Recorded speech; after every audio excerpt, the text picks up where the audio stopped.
They say your birthday should be the happiest day of the year. Mine became the day my family chose to destroy me. I was 58 years old when my husband and children walked into our mansion, not with cake and candles, but with lawyers and divorce papers. They handed me documents that would strip away everything I'd spent 30 years building: my billion-dollar company, my home, my dignity. My daughter looked me in the eyes and called me pathetic. My son stood silent, watching me crumble. My husband, the man I'd loved for 3 decades, smirked as if this was the punchline to a joke I never understood. They threw a party that same night. Champagne flowed as they celebrated stealing my empire. Neighbors watched through windows as I was escorted out with a single suitcase cast aside like yesterday's trash. I signed those papers with trembling hands, but as the ink dried, I made a silent vow they would regret this. 7 days. That's all it took. 7 days for their arrogance to become their downfall. 7 days for karma to unleash a reckoning so brutal, so absolute that the family who mocked me would be reduced to nothing. 7 days before my phone exploded with desperate voicemails, the same people who called me pathetic were now begging me for mercy from the streets where they slept. This is the true story of how I went from humiliated victim to the architect of the most devastating revenge in corporate history. How I exposed their darkest secrets, dismantled their stolen empire brick by brick, and watched as everything they took from me turned to ashes in their hands. Stay with me until the end, because what they did to me was cruel, but what I did to them was poetry. And trust me, they never saw it coming. My name is Catherine Morgan, and on the morning of my 58th birthday, I had no idea I was about to lose everything I'd ever loved. I'd spent 3 decades building Morgan Industries from a cramped garage office into a billion-dollar empire. I was the CEO, the founder, the woman who'd turned a small tech startup into one of the most successful companies in Silicon Valley. But that morning, as I stood in the kitchen of our Palo Alto mansion, I wasn't thinking about quarterly earnings or board meetings. I was thinking about my family and how lucky I was to have them. The marble countertops gleamed under the morning sun as I carefully piped frosting onto the homemade chocolate cake. I'd woken up at 6 a.m. to bake it myself, even though we had a full-time chef who could have done it in his sleep. But I wanted this birthday to feel personal, intimate.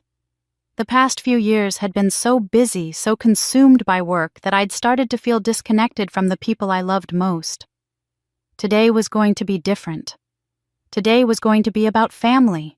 I'd decorated the dining room myself, hanging streamers in soft pastels across the chandelier, placing small votive candles along the mahogany table that could seat 20, but would only hold 4 today. Just us. Just the people who mattered. My husband Richard would sit at the head of the table like always, our daughter Victoria to his right, our son James to his left, and me beside James completing our little circle. It was the same configuration we'd had for 30 years of family dinners back when the kids were small, and Richard still looked at me like I hung the moon. I heard the front door open at exactly noon, right on schedule. My heart lifted. They'd remembered. They'd all come home for my birthday. "In here," I called out, smoothing down my dress. I'd chosen a simple navy blue sheath, elegant but not showy. I'd learned over the years that Victoria preferred when I didn't try too hard. She had inherited her father's taste for understated sophistication, and at 32 she'd developed strong opinions about what was and wasn't appropriate for a woman of a certain age, as she liked to say. Richard walked in first, and my smile faltered for just a moment. He was wearing his courtroom suit, the charcoal Tom Ford he only wore when he needed to intimidate someone. Strange choice for a family birthday lunch.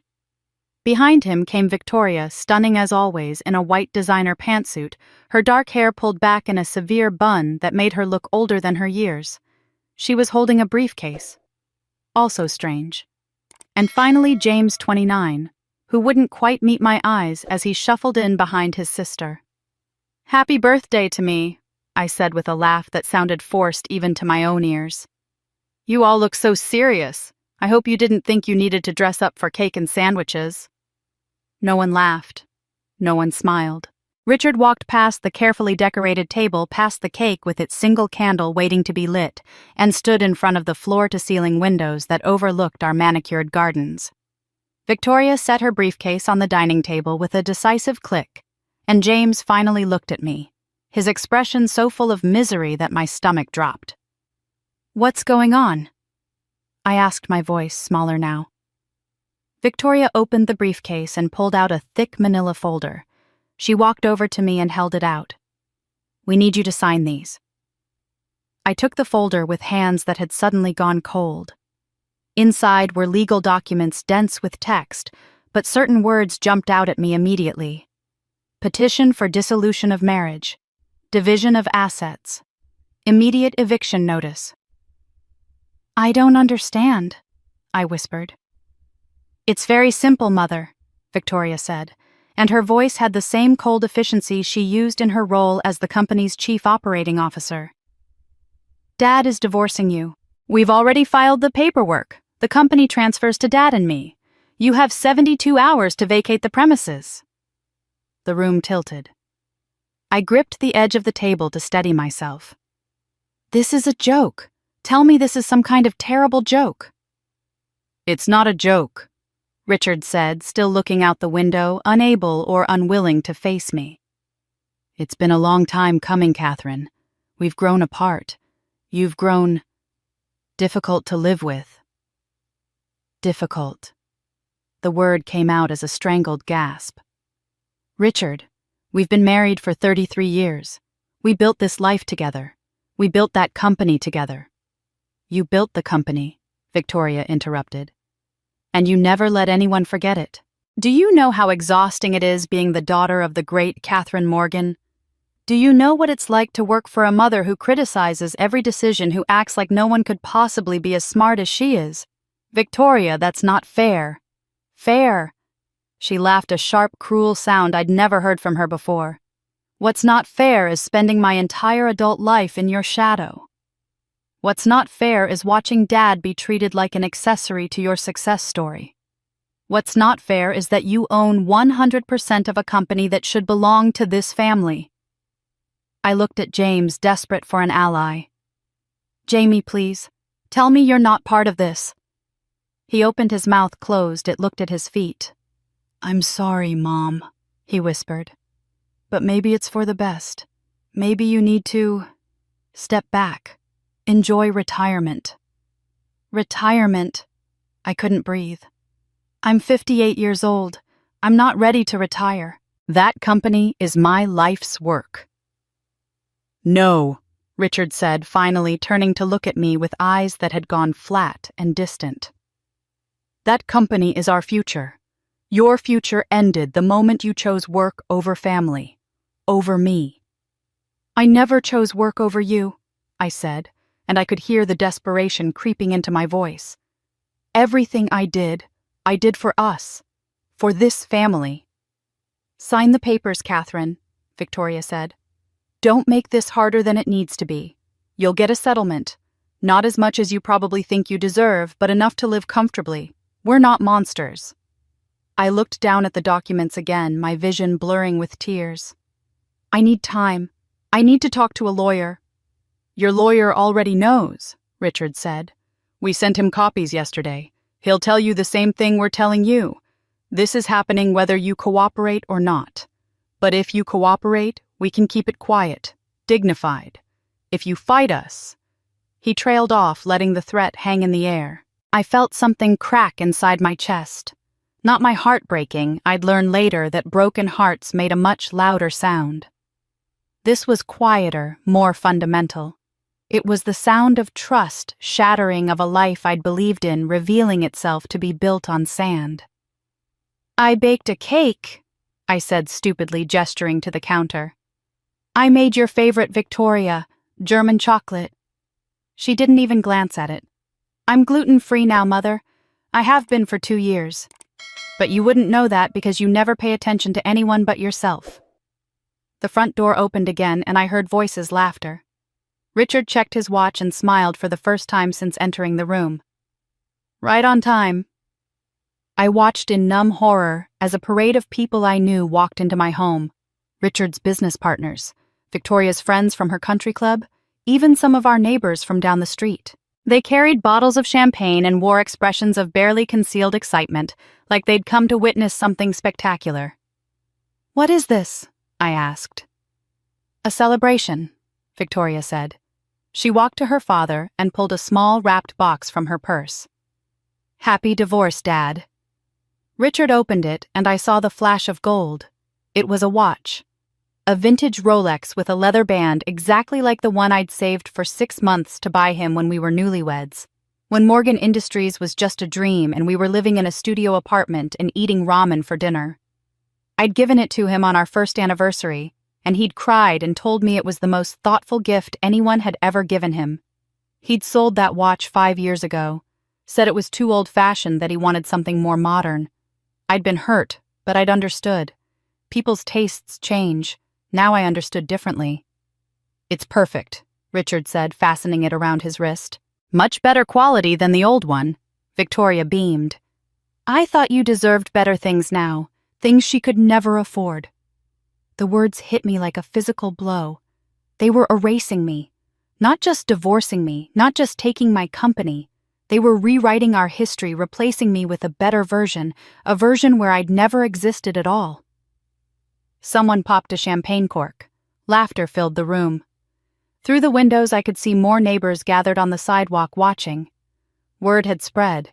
This wasn't just a private betrayal. This was a public execution.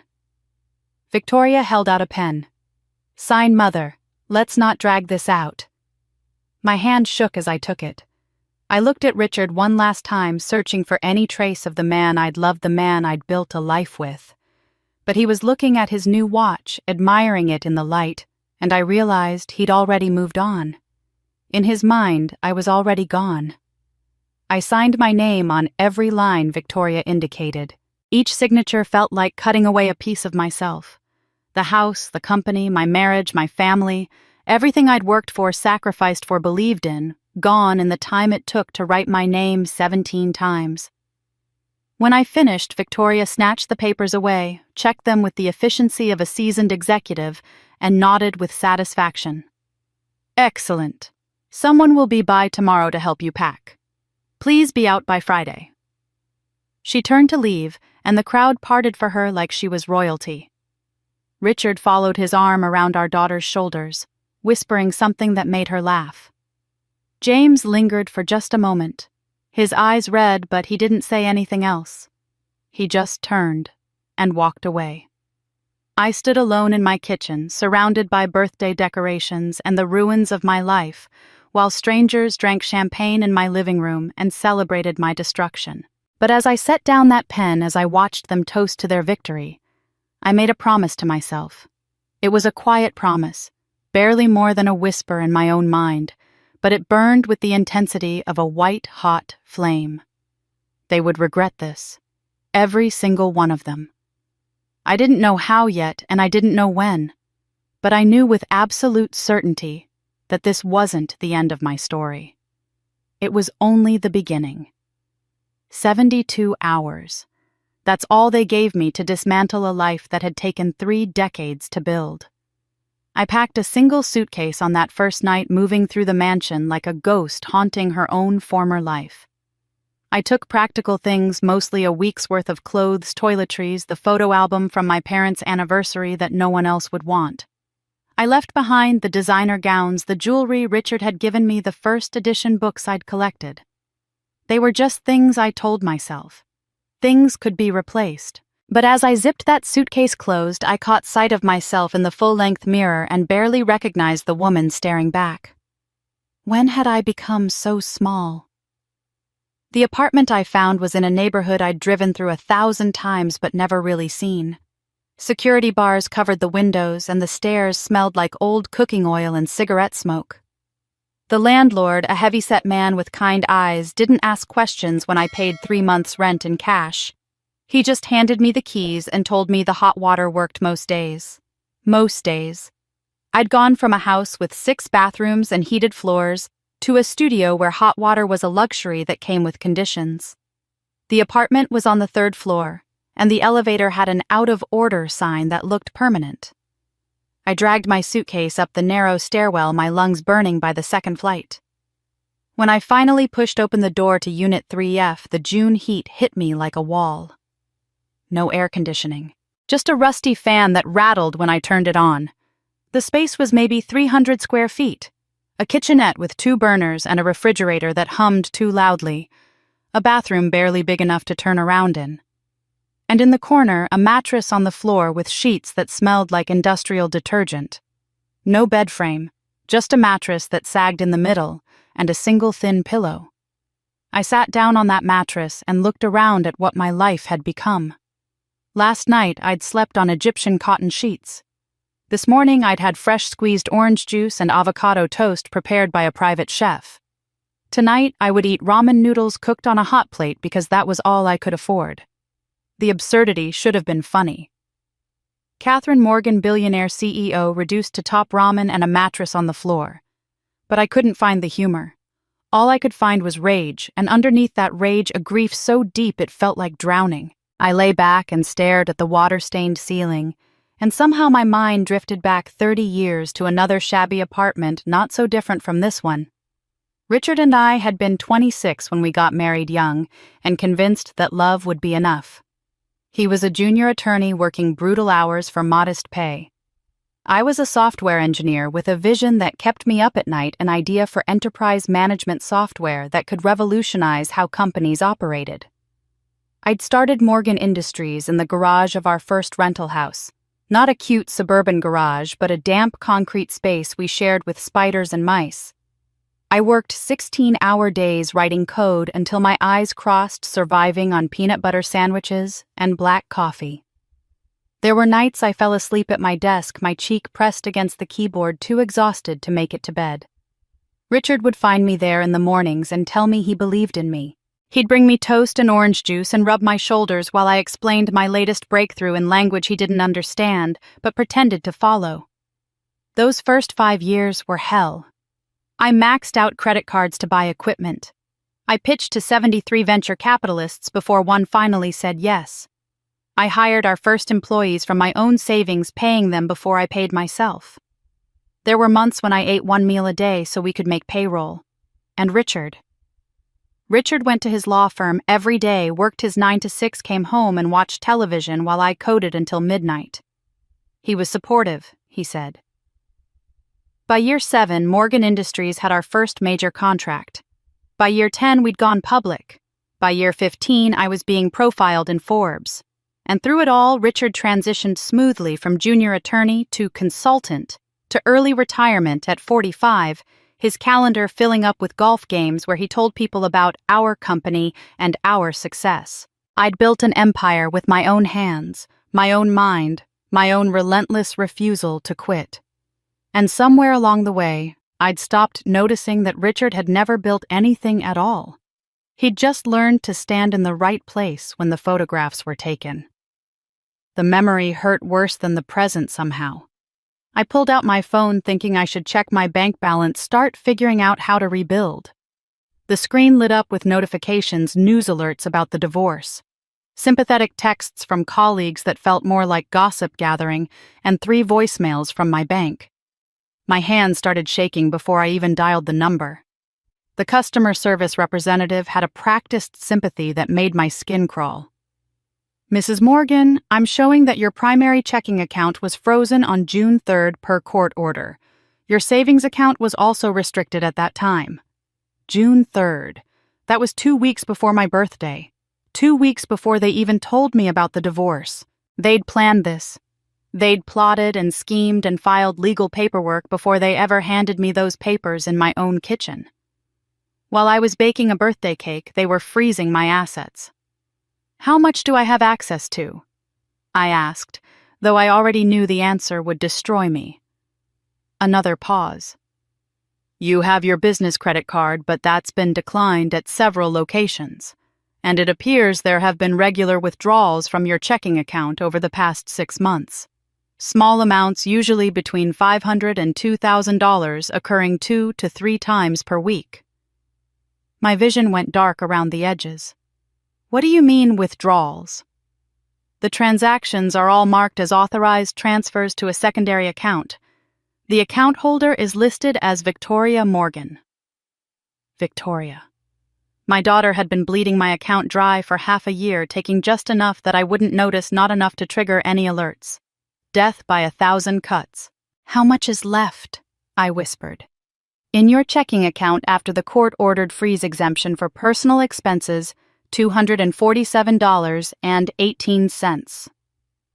I ended the call and sat in the silence of my studio apartment, that number echoing in my head. $247. I'd built a $1 billion company and I had $247 to my name. My phone buzzed again. A text from a number I didn't recognize. Sorry about what happened. Call if you need anything. I stared at it before realizing who it was. We'd been on a charity board together for 3 years. I'd thought we were friends. But when I scrolled through my texts, I saw the pattern. All my real friends, the ones who'd known me before the money, they'd gone silent. Only the acquaintances, the social climbers, were reaching out now. They wanted the gossip, not me. Even my assistant of 12 years had sent a formal email. Given the changes in your circumstances, I feel it's best if I resign effective immediately. They'd all chosen Richard and Victoria. They'd chosen money and power. I'd been erased so completely it was like I'd never existed at all. I lay back down on the mattress and closed my eyes against the hot afternoon sun. My body ached. My head throbbed. My heart felt like it had been put through a shredder. But somewhere underneath all that pain, underneath the shock and grief and betrayal, I felt something else beginning to spark to life. It was small at first, barely more than an ember, but it was growing. They thought they'd taken everything. My company, my home, my money, my dignity, my family, my friends. They thought they'd destroyed me so thoroughly that I'd never get back up. But they forgot one thing. They forgot that I was the woman who'd built an empire from nothing. They forgot that I'd survived on peanut butter and determination. They forgot that I'd worked 80-hour weeks and slept on desks and refused to quit even when 73 venture capitalists told me no. They forgot that I still had my mind. And that was their fatal mistake. The manila envelope arrived on my 4th day in the apartment, slipped under my door sometime after midnight. I found it when I woke at dawn, my back aching from the terrible mattress, my mouth dry from cheap wine. There was no return address, no note. Just a thick stack of documents inside photocopies of emails and legal memos and financial records. My hands trembled as I spread them across the kitchenette counter, and with each page I read the scope of their betrayal became clearer. This wasn't a spontaneous decision. This wasn't Richard waking up one day wanting a divorce. This was a military operation planned and executed with surgical precision over 18 months. The earliest email was dated January of the previous year. It was from Victoria to someone identified only as SM, the mysterious lawyer whose name kept appearing, but whose identity remained frustratingly hidden. Victoria's message was brief and cold. We're ready to proceed with the discussed strategy. Father is fully committed. Timeline 18 months. Objective complete transfer of assets and removal of primary obstacle. Primary obstacle. That's what I was to my own daughter. Not mother, not founder. An obstacle to be removed. The emails that followed laid out their strategy in chilling detail. SM advised them on everything from the timing of the divorce filing to the specific bank accounts they should drain to the exact wording in the legal documents. Every communication from SM was encrypted, sent through anonymous servers signed only with those initials. Whoever this lawyer was, they were smart enough to stay invisible. But the most damning evidence was an email from April, just 2 months before my birthday. Victoria had written, "Mother suspects nothing. She's so consumed with the quarterly earnings report that she hasn't noticed the transfers. Jay is uncomfortable but compliant. Father's girlfriend is getting impatient, but I've assured her the timeline holds. 18 more months of marriage, then he's free." I read that line 3 times before the full weight hit me. They'd set a deadline for destroying me, marked it on their calendars like any other business appointment. And my son James was described as merely uncomfortable but compliant. I grabbed my phone and pulled up James's number. My finger hovered over the call button for a long moment. Part of me didn't want to know. Part of me wanted to preserve the tiny sliver of hope that maybe my son had been coerced into this nightmare. But I needed the truth, no matter how much it would hurt. The phone rang 4 times before he answered. I could hear restaurant noise in the background, clinking glasses and low conversation, and someone laughing. "Jamie," I said, and my voice cracked on his name. "Baby, please tell me you didn't know. Please tell me they forced you into this." Silence.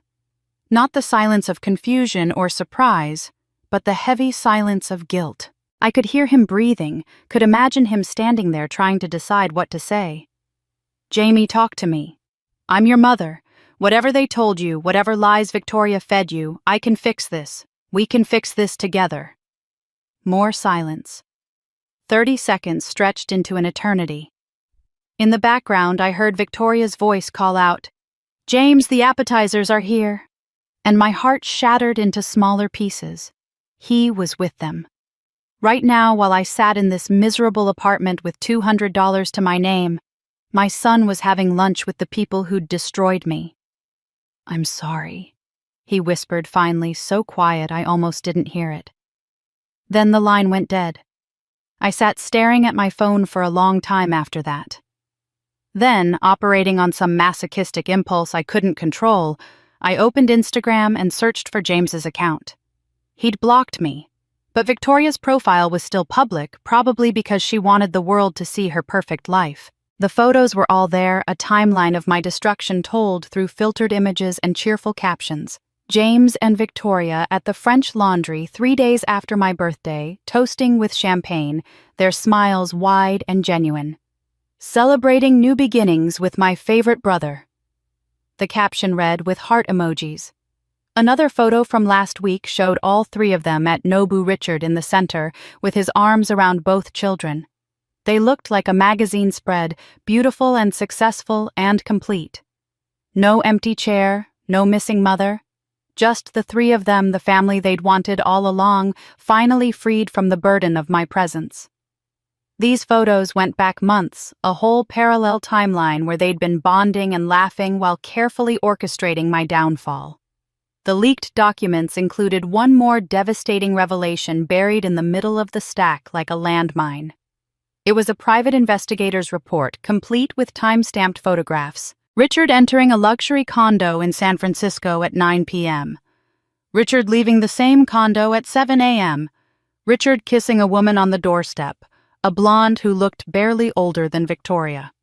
The report was thorough and brutal. Her name was Amber Sutton. She was 32 years old, a former administrative assistant at Morgan Industries, who'd been laid off 3 years ago. The layoff had been Victoria's idea, designed to remove Amber from the office while maintaining the affair in secret. Richard had been supporting her ever since paying her rent, her car payment, her credit card bills. All with money that came from the company I'd built. The affair had been going on for 3 years. 3 years of Richard coming home to our bed, kissing me goodnight, telling me he loved me while maintaining an entire second life across the bay. The investigator estimated Richard had spent over $400,000 on Amber during that time. $400,000 of our marital assets spent on a woman young enough to be our daughter. But the final piece of the puzzle, the detail that transformed my grief into cold fury, was in the divorce papers themselves. I'd signed them in shock, barely reading the fine print through my tears. Now, with the leaked documents as a guide, I saw what I'd missed. Buried in Section 17, subsection C, in dense legal language deliberately designed to confuse, was a clause that transferred complete ownership of Morgan Industries to Richard and Victoria, while simultaneously making me personally liable for all existing and future corporate debts, liabilities, and legal obligations. They didn't just want to take my company, they wanted to saddle me with any lawsuits, any debts, any financial disasters that might come. If Morgan Industries got sued, I would be personally responsible, If the company defaulted on loans, creditors would come after me. They were trying to make me not just poor, but destroyed, buried under obligations I couldn't possibly meet. It was Victoria's idea, according to one of the SM emails. This ensures she can never rebuild. Even if she tries to start over, the judgments will follow her. She'll spend the rest of her life paying for the privilege of being removed from her own company. I sat in that hot little apartment surrounded by evidence of the most elaborate betrayal I could imagine, and I felt something shift inside me. The grief was still there. The pain was still there, but underneath it all was something harder and colder and infinitely more dangerous. They'd made a mistake. In their arrogance, in their certainty that I was beaten, they'd gotten sloppy. Someone had leaked these documents to me. Someone wanted me to know the truth. And buried in these pages was information I could use, weaknesses I could exploit, proof of fraud and conspiracy that could unravel everything they'd built. But in their arrogance, they left one door open, and I intended to walk right through it. They underestimated a woman who built an empire once. I could do it again. But as I studied those divorce papers, one question consumed me. Where had James been in all of this? The leaked documents mentioned him only in passing, described as uncomfortable but compliant. Uncomfortable meant he knew. Compliant meant he'd chosen their side anyway. I needed to understand why. Not for forgiveness, but because somewhere in his betrayal was a weakness I could exploit. I dug deeper into the documents and found it buried in an email Victoria had sent to SM 6 months ago. The subject line read, "Jay knows, situation contained." The email was brief, almost casual in its cruelty. Caught Jay outside Dad's study last night. He heard everything. Activated contingency plan. The gambling documentation was worth every penny. Gambling documentation. My son didn't gamble. James lectured me about fiscal responsibility when he was 12, set up a retirement fund at 23. The idea of him at a poker table was absurd, unless it wasn't gambling at all. I called my former assistant, Rebecca's husband, who worked in private security. By midnight, I'd hired a private investigator named Marcus Chen to find out everything about my son's activities over the past year. The answer came back in 36 hours, and with it, a story that broke my heart all over again. 6 months earlier, James had driven to the family mansion on a Tuesday night, planning to surprise me for dinner. I'd been working late, drowning in preparation for a board meeting. He'd brought Thai food from my favorite restaurant. The house had been mostly dark, just one light glowing from his father's study. James approached the door, his hand raised to knock when he heard voices inside. His sister's voice sharp and cold in a way he'd never heard before. He froze there, his knuckles an inch from the wood, and listened as Victoria dismantled everything he believed about his family. Her words were surgical, precise. She told Richard exactly what he needed to hear, stroking his ego while weaponizing his insecurities. She reminded him how Catherine had built the company, while he'd merely watched how people whispered that he'd married into success rather than earned it. She mentioned Amber, the girlfriend James hadn't known existed, describing her as young and beautiful, and everything their mother no longer was. Then Victoria laid out the plan, the 18-month timeline, the strategy to strip Catherine of everything and leave her with nothing but debt and humiliation. James stood there in the dark hallway, the Thai food growing cold in his hands, and felt his world collapse. He should have burst through that door, should have defended me, but he'd been paralyzed by shock, by the casual cruelty in his sister's voice, by his father's ready agreement. So he backed away slowly, left the house, and drove home in a daze. The next 3 days were torture. He picked up his phone 100 times to call me, to warn me. But every time he hesitated. What would he say? How could he explain that his own father and sister were plotting to destroy me? On the 4th day, Victoria cornered him in a parking garage downtown. James had just left a business lunch when she appeared, blocking his path to his car. She was smiling, but it was the smile of a predator. In her hand was a manila folder thick with documents. She opened it slowly, deliberately, and showed him photo after photo of himself at underground poker games. High-stakes tables in luxury hotel suites, chips stacked in front of him, cards in his hands. The photos looked completely real time-stamped and geotagged. With them were IOUs bearing his signature. 10,000 here, 15,000 there. The total came to $180,000. James stared at the photos, his mouth dry because he recognized himself in them but had no memory of being there. He'd never been to those places, never played in those games. But the evidence looked ironclad. Victoria let him process it before speaking. Her words, according to Marcus's investigation and the parking garage security guard who witnessed the confrontation, were carefully chosen for maximum impact. "Mom will never forgive a gambler," she said, her voice almost sympathetic. "You know how she is about money, about responsibility. She'd cut you off in a heartbeat. But Dad and I, we understand that people make mistakes. We're family. We forgive. Choose wisely, James." He tried to argue to explain that he'd never been to those games, but she simply smiled and told him the loan sharks were already asking questions, that they had his address, that these weren't the kind of people who accepted "I don't remember" as an excuse. She gave him 48 hours to decide whose side he was on. Then she walked away, leaving him standing there with evidence of crimes he'd never committed. What James hadn't known was that none of it was real. Victoria had hired actors to pose as him at fake poker games staged in hotel suites. She'd had documents forged with his signature. She'd created an entire fictional gambling addiction, complete with a paper trail that would convince any investigator, any mother. And she'd done it months before James ever overheard that conversation, because Victoria planned for every contingency. Now, 5 days after my birthday, I tried calling James. The phone rang 4 times before he answered. I could hear the catch in his breath when he heard my voice. I said his name, just his name, and waited. 30 seconds of silence stretched between us, heavy with everything unsaid. I could hear restaurant noise in the background, the clink of glasses, then Victoria's voice calling out about appetizers.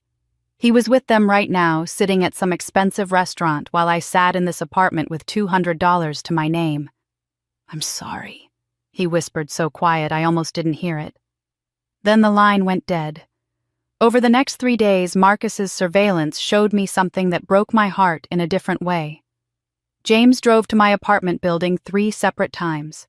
Each time he parked across the street and sat there for hours staring up at my window. The first time he got out of his car and made it halfway across the street before turning back. The second time he sat in his car for 2 hours, his head in his hands. The third time he made it to the building's entrance before Victoria called him. Marcus had been close enough to hear the conversation. Victoria asked where he was. James lied, said he was at the gym. She laughed and told him she was tracking his phone, knew exactly where he was, and if he went upstairs to see her, she'd release the gambling photos to everyone who mattered, starting with me. James stood there in the doorway of my building for 5 more minutes after hanging up. Then he walked back to his car and drove away. Marcus had managed to get closer during that third visit, had heard James talking to himself. The words he'd captured were seared into my brain now. "I'm sorry, Mom. I'm so sorry. I don't know how to fix this. I don't know how to save you without destroying myself." What secret was so terrible that he sacrificed his own mother, and would he find the courage to make it right before it was too late? I couldn't sleep after that surveillance report, couldn't stop hearing James's voice saying he didn't know how to save me without destroying himself. So I did what I'd been doing every night in this apartment. I distracted myself by unpacking. There wasn't much left to sort through, just the small suitcase I'd brought, and a cardboard box of keepsakes I'd grabbed on my last day in the mansion. I pulled the box from the closet and sat cross-legged on the floor beside it, and that's when I found them. The letters. A thick bundle wrapped in a faded blue ribbon tucked beneath my parents' photo album. I'd forgotten I'd even packed them. Love letters from Richard spanning 35 years of our relationship from our college days right up until our 20th anniversary. My hands trembled as I untied the ribbon and pulled out the first envelope postmarked from when we were dating before Morgan Industries, before the money, before everything went wrong. I opened it carefully, the paper yellowed with age, and began to read. "Catherine, you are my everything. When I'm with you, the world makes sense. Every moment away from you feels like wasted time. I love you more than words can express, but I'll spend my life trying. Tears blurred my vision. I remembered receiving this letter. I'd been 24 working my first engineering job, and Richard had been away at a legal conference. I'd read it a dozen times that week, pressed it against my chest like it could somehow bring him closer. I picked up another letter, this one from our engagement. I'll love you until my last breath, Catherine. You're not just my partner, you're my purpose. Every success I have, every dream I chase, it's all for us, for the life we're building together. More tears. I'd saved every letter he'd ever written me, preserved them like sacred texts because they'd meant everything to me, because I'd believed every word. Another letter from early in my startup days. Your success is our success, my darling. When you work late into the night, know that I'm proud of you. When you doubt yourself, remember that I believe in you more than I've ever believed in anything. We're in this together always. Except we weren't. He'd never been in it with me. He'd been standing on the sidelines, waiting to claim credit for work he'd never done. I wiped my eyes and reached for another letter, but something made me pause. I looked back at the first 3 letters I'd read, laid them out side by side on the floor. The handwriting was similar but not quite identical. I grabbed more letters from the bundle, spread them out in chronological order, and saw it clearly now. The early letters, the most romantic ones, had flowing script with elaborate flourishes. But somewhere around our 5th anniversary, the handwriting changed. It became simpler, more utilitarian, less poetic. My heart started pounding. I grabbed my phone and found the number for Richard's college roommate, David Chen. We'd lost touch years ago, but I still had his contact from an old holiday card list. He answered on the 3rd ring, sounding surprised to hear from me. After the awkward pleasantries, after the careful dance around my very public divorce, I asked him directly, David, do you remember Richard writing me letters when we were in college? Long romantic letters. There was a pause, a long pause.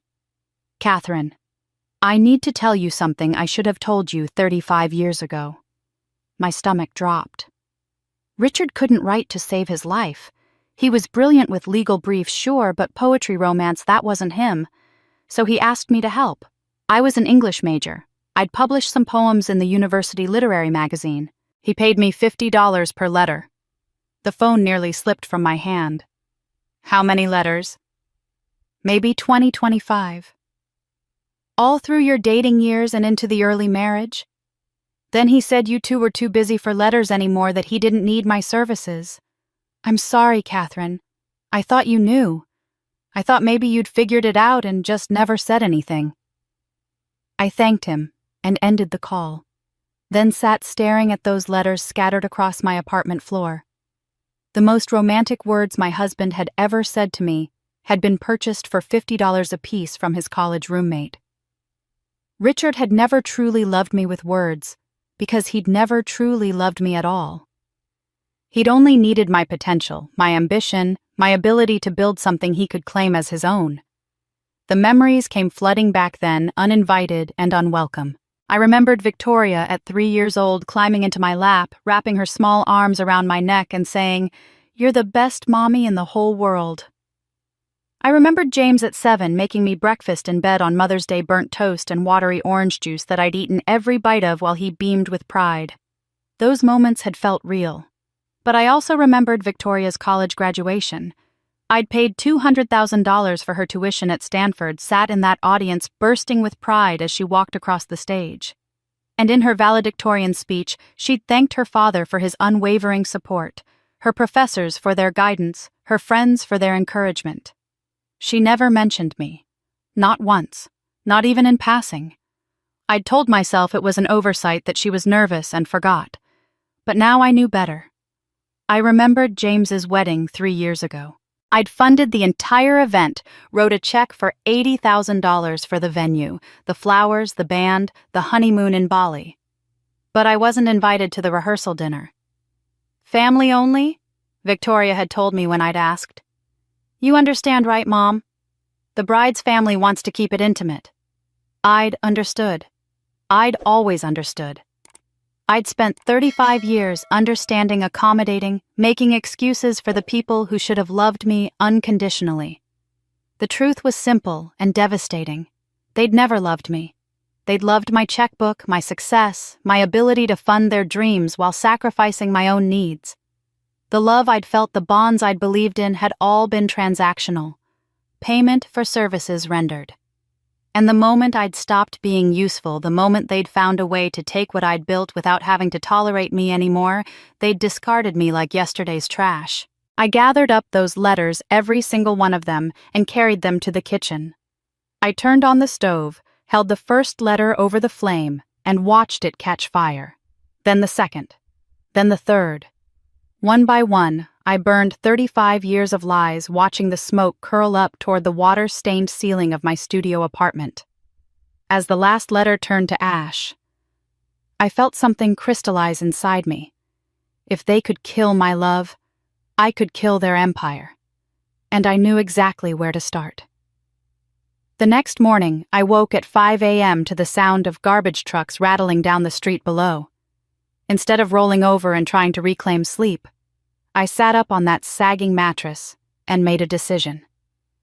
If I was going to survive this, if I was going to fight back, I needed structure. I needed strategy. I needed to become the kind of enemy they should have feared from the beginning.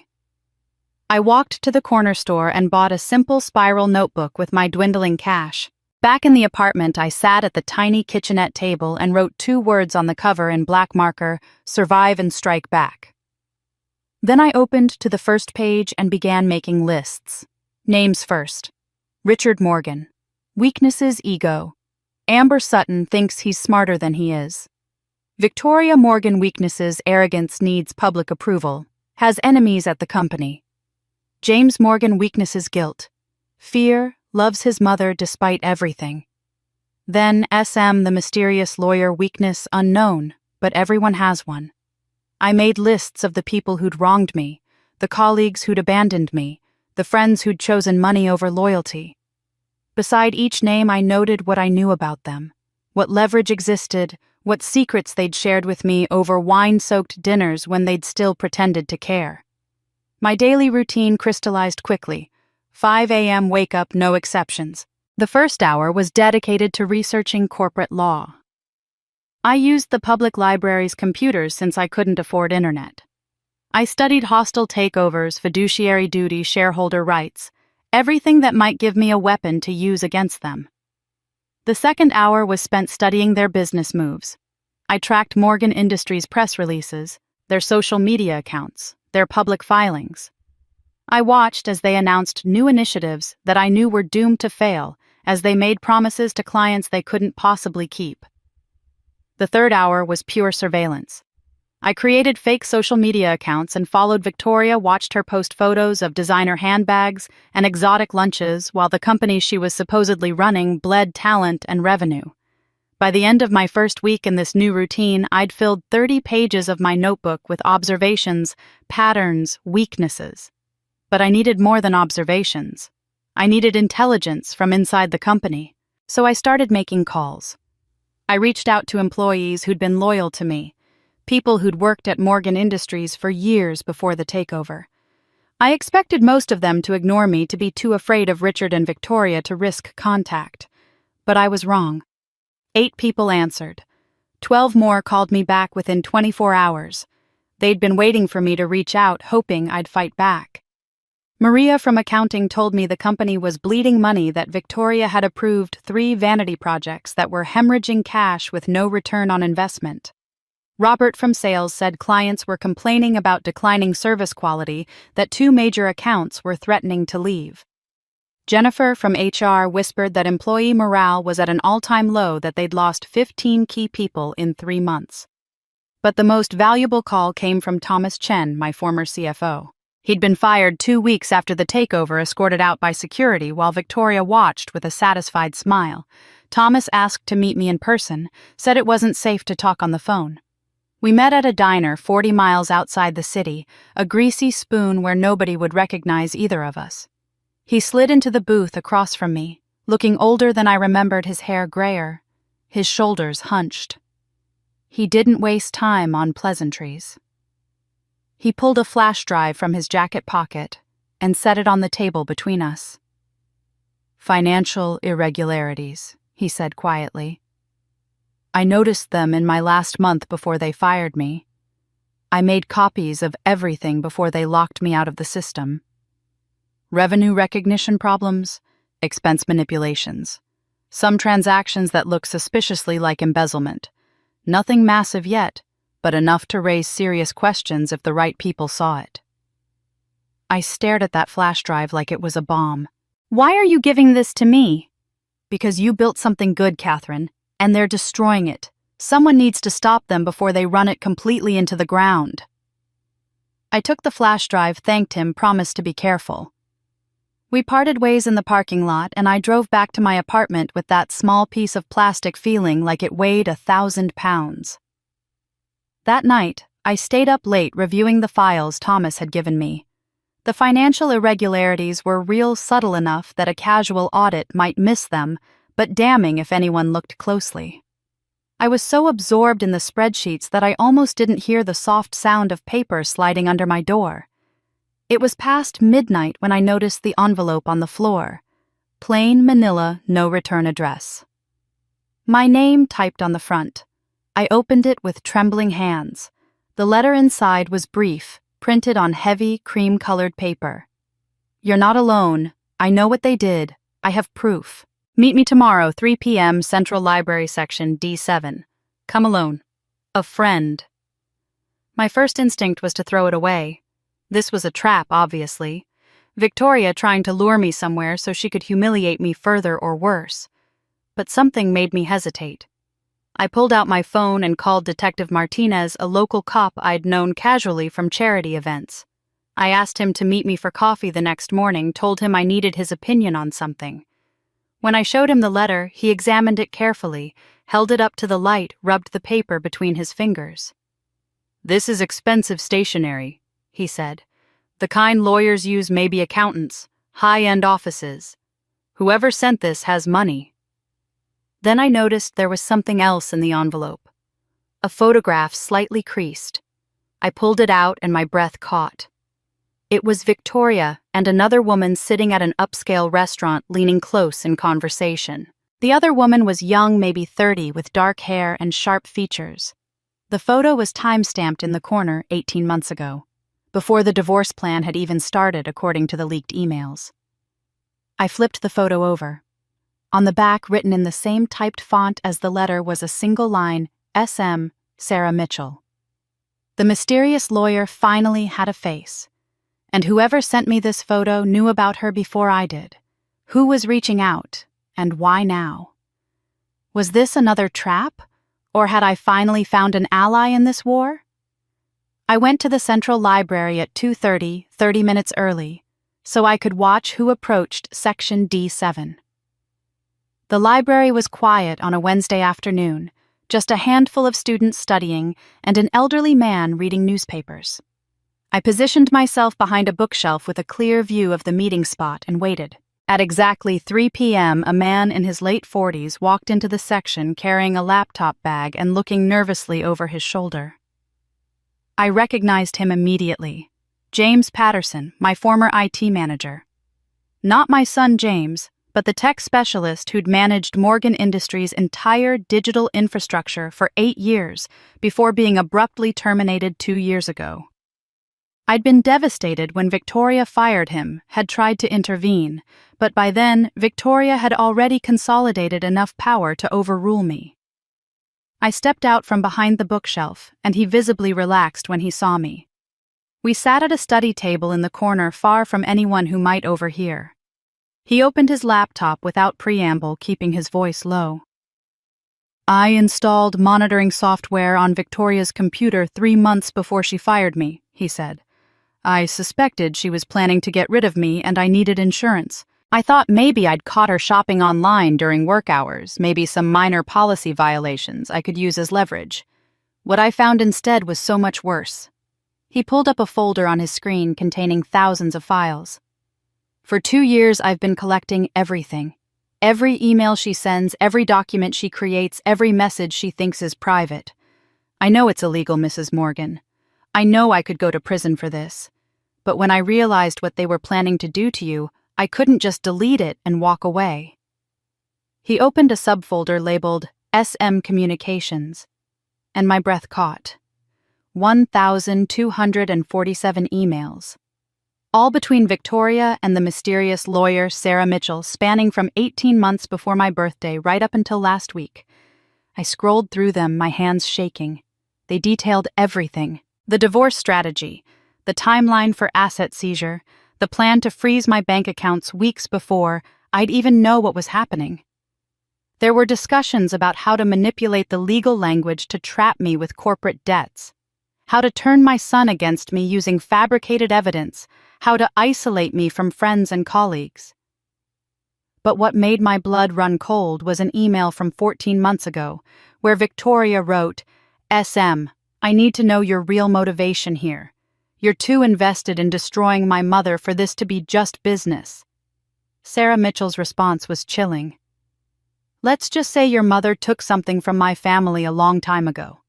This is about restoring balance. Your father should have been mine." James Patterson clicked on another folder. I traced her IP address. Most of her emails come from London. I dug deeper into her digital footprint, cross-referenced social media profiles, professional registrations. Sarah Mitchell is approximately 28 years old. She's a lawyer licensed to practice in both the UK and California. And she's been planning this for years, Mrs. Morgan, long before Victoria ever approached her. He pulled up a photo he'd extracted from an archived email attachment. It was an old family photo, slightly blurry, showing Sarah Mitchell as a teenager standing beside an older woman. The older woman's face was partially visible, and something about her features made my chest tighten. I stared at that photo for a long moment before the recognition clicked into place. "Do you have any old family photos with you?" James asked gently. I pulled out my phone, scrolled through the photos I'd backed up before leaving the mansion. I found one from 25 years ago, a Christmas gathering. My sister Elena stood beside me in that photo, her arm around my shoulders, smiling at the camera. I held my phone up next to James's laptop screen, comparing the woman in Sarah's photo to my sister Elena. The resemblance was unmistakable. The same sharp cheekbones, the same dark eyes, the same slight curve to her smile. But the age was all wrong. Elena would be 55 years old now if she were still alive. This woman in the photo looked maybe 50, which meant she couldn't be Elena, which meant the horrible truth I'd been circling around finally crystallized with devastating clarity. "My niece," I whispered. "Sarah Mitchell is my sister's daughter. My niece I never knew existed." James nodded slowly. "I found Elena Morgan's death certificate. She died 12 years ago in London. Liver failure likely from alcoholism based on the medical notes. But before she died, she had a daughter, Sarah Elena Mitchell, born when your sister was 27, right around the time she disappeared from your life." The pieces fell into place with sickening precision. 20 years ago, Elena had been in love with Richard. They'd dated briefly before I'd met him, nothing serious, or so I'd thought. But when Richard chose me instead, Elena had taken it hard. Too hard. She'd started drinking, making accusations, showing up at our apartment at odd hours. Eventually, she'd disappeared completely. I'd tried to find her, had hired investigators, but she'd vanished into Europe and cut off all contact. I'd assumed she wanted nothing to do with me. I'd assumed she'd moved on, built a new life somewhere. I'd never imagined she'd been pregnant. Never imagined she'd spent the next 2 decades poisoning her daughter's mind with stories of the sister who'd stolen everything from her. Never imagined that daughter would grow up, become a lawyer, and dedicate herself to destroying me as revenge for a slight she'd never even witnessed firsthand. Sarah grew up hearing one story over and over, James said quietly, pulling up more files. That her mother's life was ruined by Catherine Morgan. That you stole Richard, stole her future, left her with nothing. When Elena died, Sarah was 16, old enough to remember every bitter word, old enough to make a promise to her dying mother, and smart enough to spend the next 12 years planning the perfect revenge. I sat back in my chair, the library suddenly feeling too small, too airless. Victoria hadn't just betrayed me. She'd become a weapon in someone else's war, a war that started before she was even born. Sarah Mitchell had found my daughter, had manipulated her resentments and ambitions, had turned her into the instrument of a revenge plot that spanned 2 generations. This wasn't just a divorce. This was a 20-year-old vendetta passed from mother to daughter like a poisoned inheritance. And my own child had become the weapon. I left the library that day with James Patterson's flash drive burning a hole in my pocket, and a new clarity settling over me like armor. Sarah Mitchell had spent 12 years planning this revenge. Victoria had spent 18 months executing it. I had less than that to dismantle everything they'd built, but I had something they didn't. I had nothing left to lose. The next morning, I transformed my tiny apartment into something between a war room and a detective's obsession. I bought a large corkboard from a thrift store and mounted it on the wall beside the kitchenette. Then I printed out everything James had given me, every email, every financial document, every piece of evidence of their conspiracy. I pinned the documents to the board in chronological order, starting with Sarah Mitchell's first contact with Victoria 18 months before my birthday. Then I connected them with red string, the way detectives did in movies, drawing lines between related events, circling patterns, marking contradictions in their stories. James Patterson came by 3 times that week, and we sat at my kitchenette table analyzing the intercepted communications like forensic scientists examining DNA. We identified their mistakes, the places where arrogance had made them sloppy. Victoria had used her work email for personal communications about the divorce, creating a digital trail that could be subpoenaed. Richard had forwarded company financial documents to his personal account, a clear violation of fiduciary duty. Sarah Mitchell had been careless too, her IP address revealing she'd accessed Morgan Industries' private servers without authorization, probably through backdoors Victoria had given her. Each mistake was a crack in their armor, a vulnerability I could exploit. But information alone wasn't enough. I needed people, allies who understood the company and could testify to what was really happening inside Morgan Industries. So I made a list of 12 former employees who'd been loyal to me, people who'd been fired or forced out after the takeover. I contacted each one personally, not through email, but through carefully placed phone calls from burner phones I bought at convenience stores. I told them the same thing: I was building a case, and I needed witnesses. 8 of them agreed to meet me. We gathered at different locations over 2 weeks, always changing venues, always taking precautions. What they told me was worse than I'd imagined.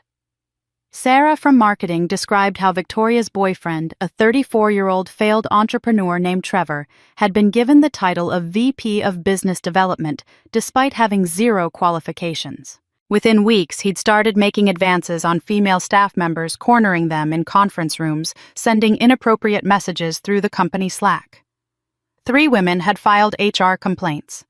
All 3 had been quietly let go with NDAs and small severance packages. Michael from finance showed me expense reports he'd copied before being terminated. Richard had been using company funds to buy luxury items for himself, including an $80,000 watch collection, claiming they were client gifts that somehow never made it to any clients. The board hadn't questioned it because Victoria controlled the narrative, assuring them that these were legitimate business expenses. And Robert from client services gave me the most damaging information of all. 5 major accounts representing nearly $40 million in annual revenue had canceled their contracts in the past 6 months. The reasons were always the same: declining service quality, unresponsive management, broken promises. The company I'd built on reliability and excellence was crumbling under incompetent leadership, and they were trying to hide it from shareholders by cooking the books and delaying the announcement of losses. But the most important call I made was to Margaret Atwood, not the famous author, but my old lawyer friend who'd retired to Florida 3 years ago. Margaret had been my legal counsel during Morgan Industries' early growth, had negotiated our first major contracts, had been there in the boardroom when we went public. She was 78 years old now, supposedly enjoying retirement in a beachfront condo. When I called her and explained what had happened, there was a long silence. Then she said 8 words that made me cry for the first time since burning those letters. "I watched you build that company from nothing, and I'll be damned if I let them steal it." She flew back to California 2 days later, refused to let me pay for the ticket, and showed up at my apartment with 2 large boxes of legal files and a fierce determination in her eyes. We spent 3 days reviewing every document I'd signed, every clause in the divorce agreement, every legal maneuver they'd used against me. Margaret worked with the precision of a surgeon, finding loopholes I'd missed, identifying procedural errors, building a counter-strategy piece by piece. On the 3rd day, she sat back in her chair with a smile that reminded me why she'd never lost a major case in 40 years of practice. "Catherine, look at this," she said, pointing to the notary stamp on the divorce papers. "Do you see the license number?" I looked. It meant nothing to me. "This notary's license expired 4 months before your birthday. Whoever notarized these documents wasn't legally authorized to do so, which means the entire agreement might be invalid. Every signature, every clause, every asset transfer, all of it could be challenged on procedural grounds alone." I stared at that expired license number and felt something shift in my chest. They'd been so focused on destroying me that they'd gotten careless about the details. They'd assumed I'd be too broken to fight back, too devastated to examine the fine print. They'd underestimated me one last time. I wasn't alone. Not anymore. And with each person who joined my cause, their empire's foundation cracked a little more. While Margaret and I built our legal strategy in my cramped apartment, Richard and Victoria were living like royalty on the empire they'd stolen. I tracked their spending through the insider information my former employees fed me, and the numbers were staggering. Richard bought a yacht, a ridiculous $2.3 million vessel he christened New Horizons, in what I could only assume was a deliberately cruel joke. He parked it at the San Francisco Marina, where all our former friends could see it through lavish parties on the deck every weekend. Then came the sports car, a $450,000 Ferrari. He drove to the country club, revving the engine in the parking lot like a teenager desperate for attention. Victoria wasn't any better. Her Instagram became a monument to excess, a carefully curated gallery of designer handbags that cost more than most people's annual salaries.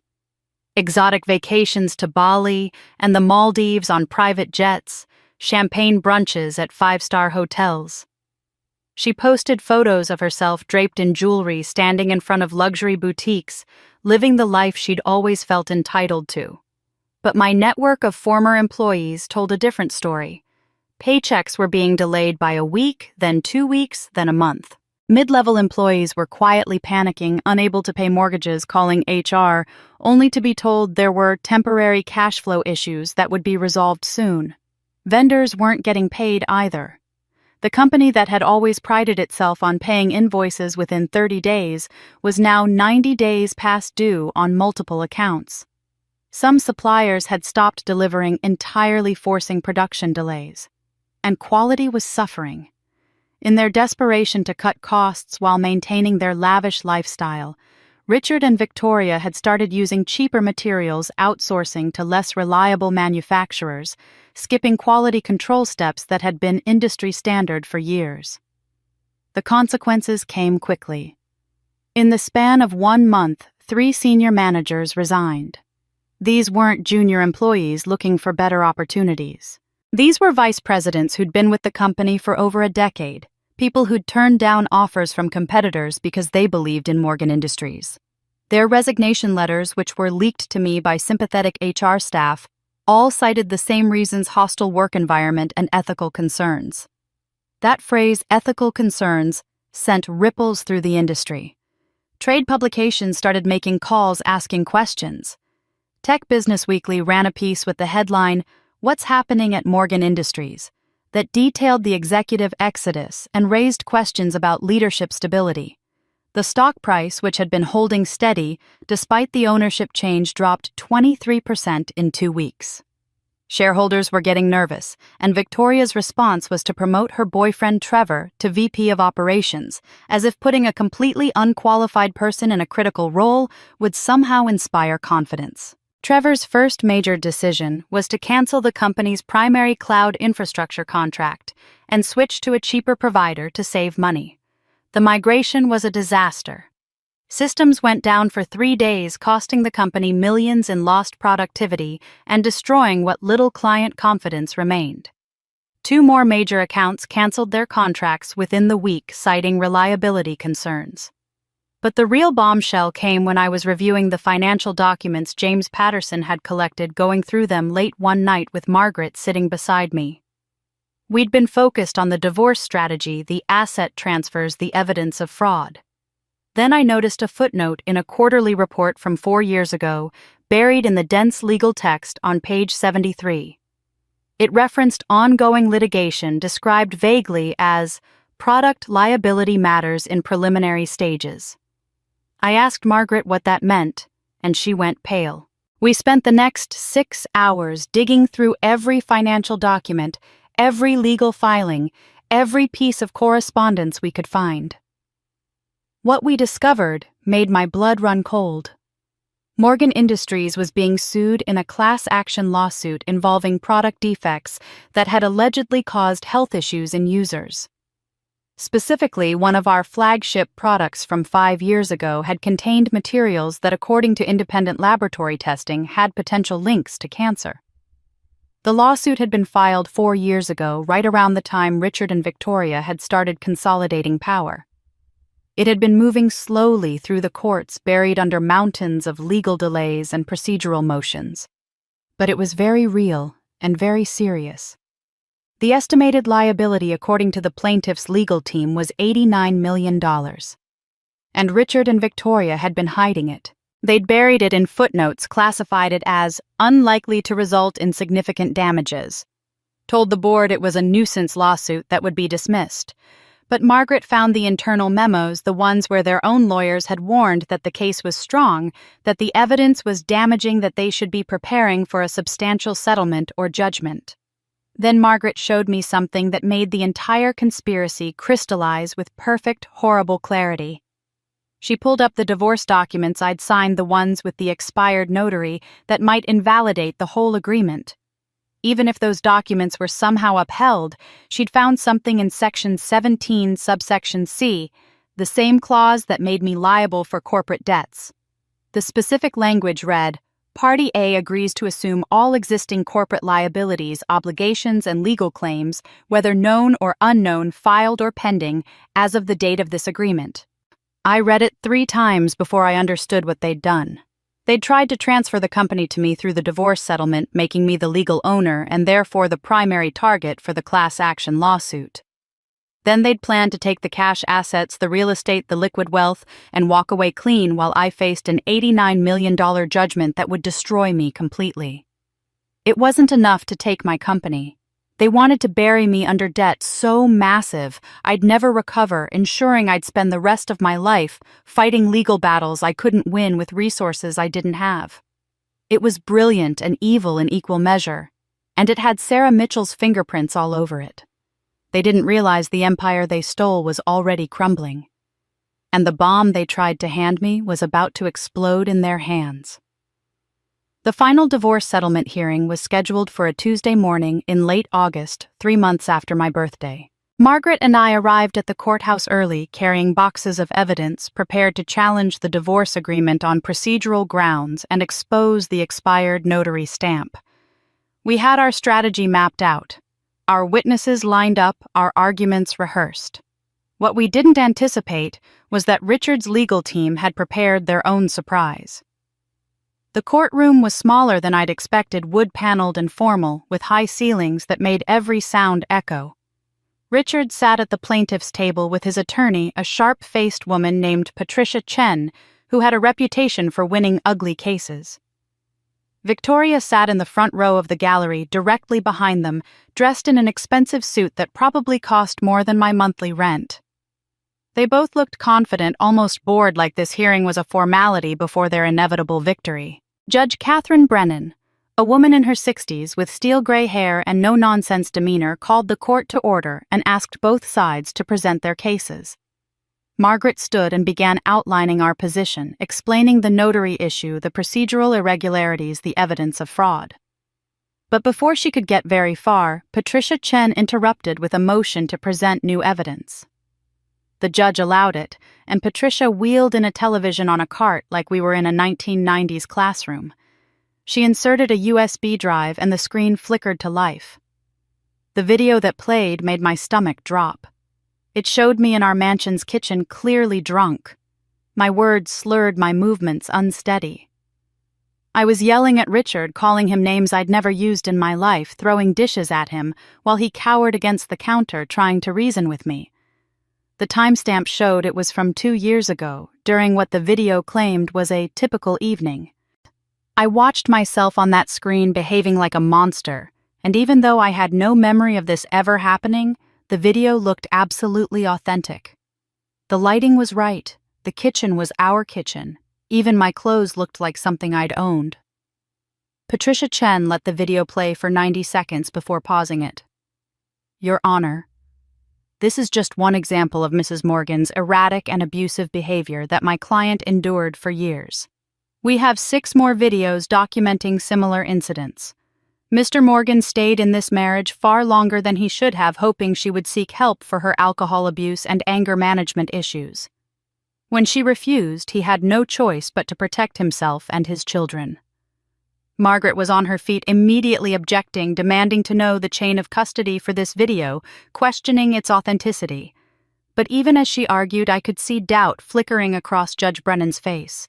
The video looked real. It looked damning.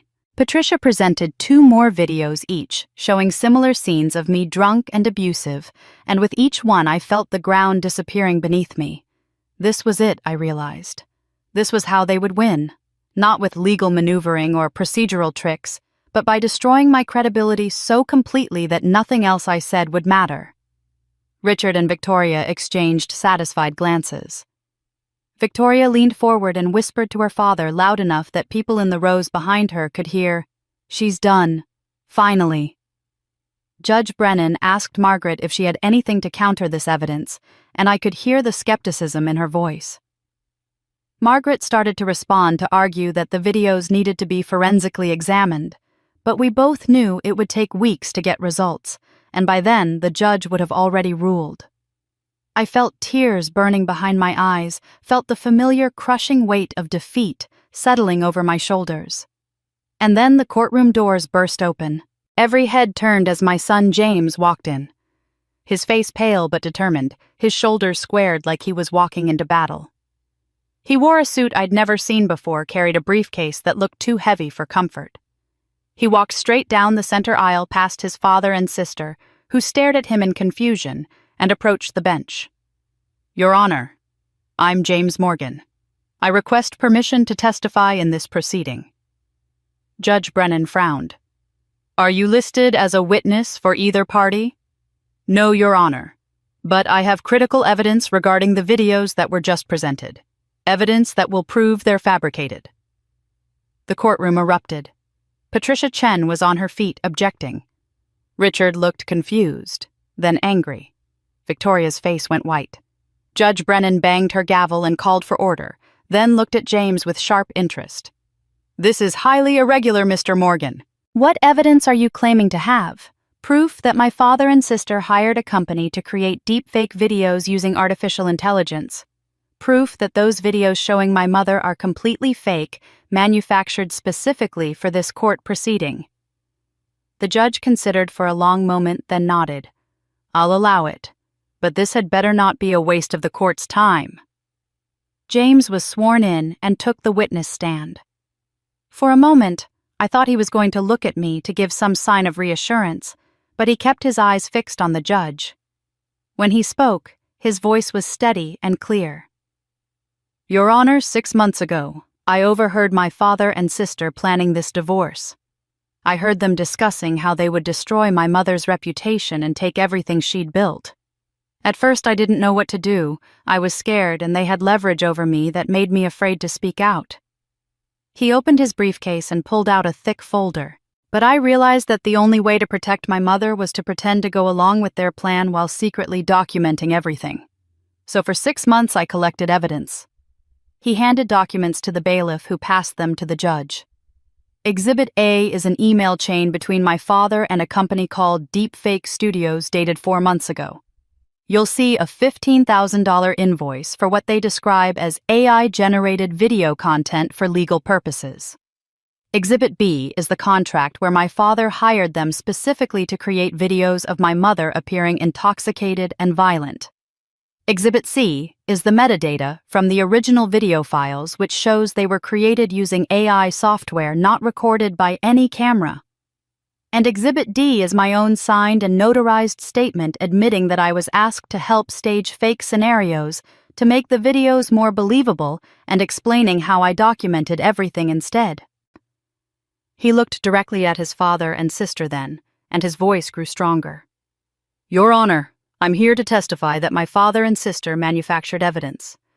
I have proof because I was asked to help and I kept every document to protect my mother.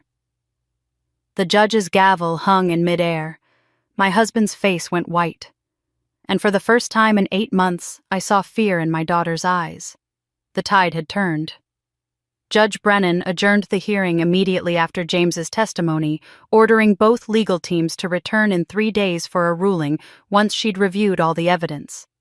Richard and Victoria fled the courtroom like criminals escaping a crime scene, not even glancing in my direction. Patricia Chen looked like she'd been hit by a truck, frantically whispering with her paralegal about damage control. But I barely noticed any of it. My eyes were on my son, who stood by the witness box looking simultaneously relieved and terrified like a man who'd just jumped off a cliff and wasn't sure if his parachute would open. Margaret squeezed my shoulder and told me she'd handle the paperwork, that I should go talk to James. So I did. We met in a small conference room the courthouse clerk let us borrow, just the two of us sitting across a scarred wooden table that had probably witnessed 1,000 difficult conversations. For a long moment, neither of us spoke. Then James's composure cracked, and he put his head in his hands and started to cry. Not quiet tears, but deep, shaking sobs that seemed to come from somewhere ancient and wounded inside him.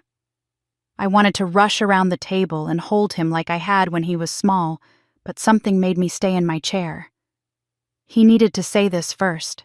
He needed to explain. When he finally looked up, his eyes were red and swollen. Mom, I need to tell you everything. Not just what happened in court, but why I stayed silent for so long. Why I sat at those restaurants with them while you were suffering alone in that apartment.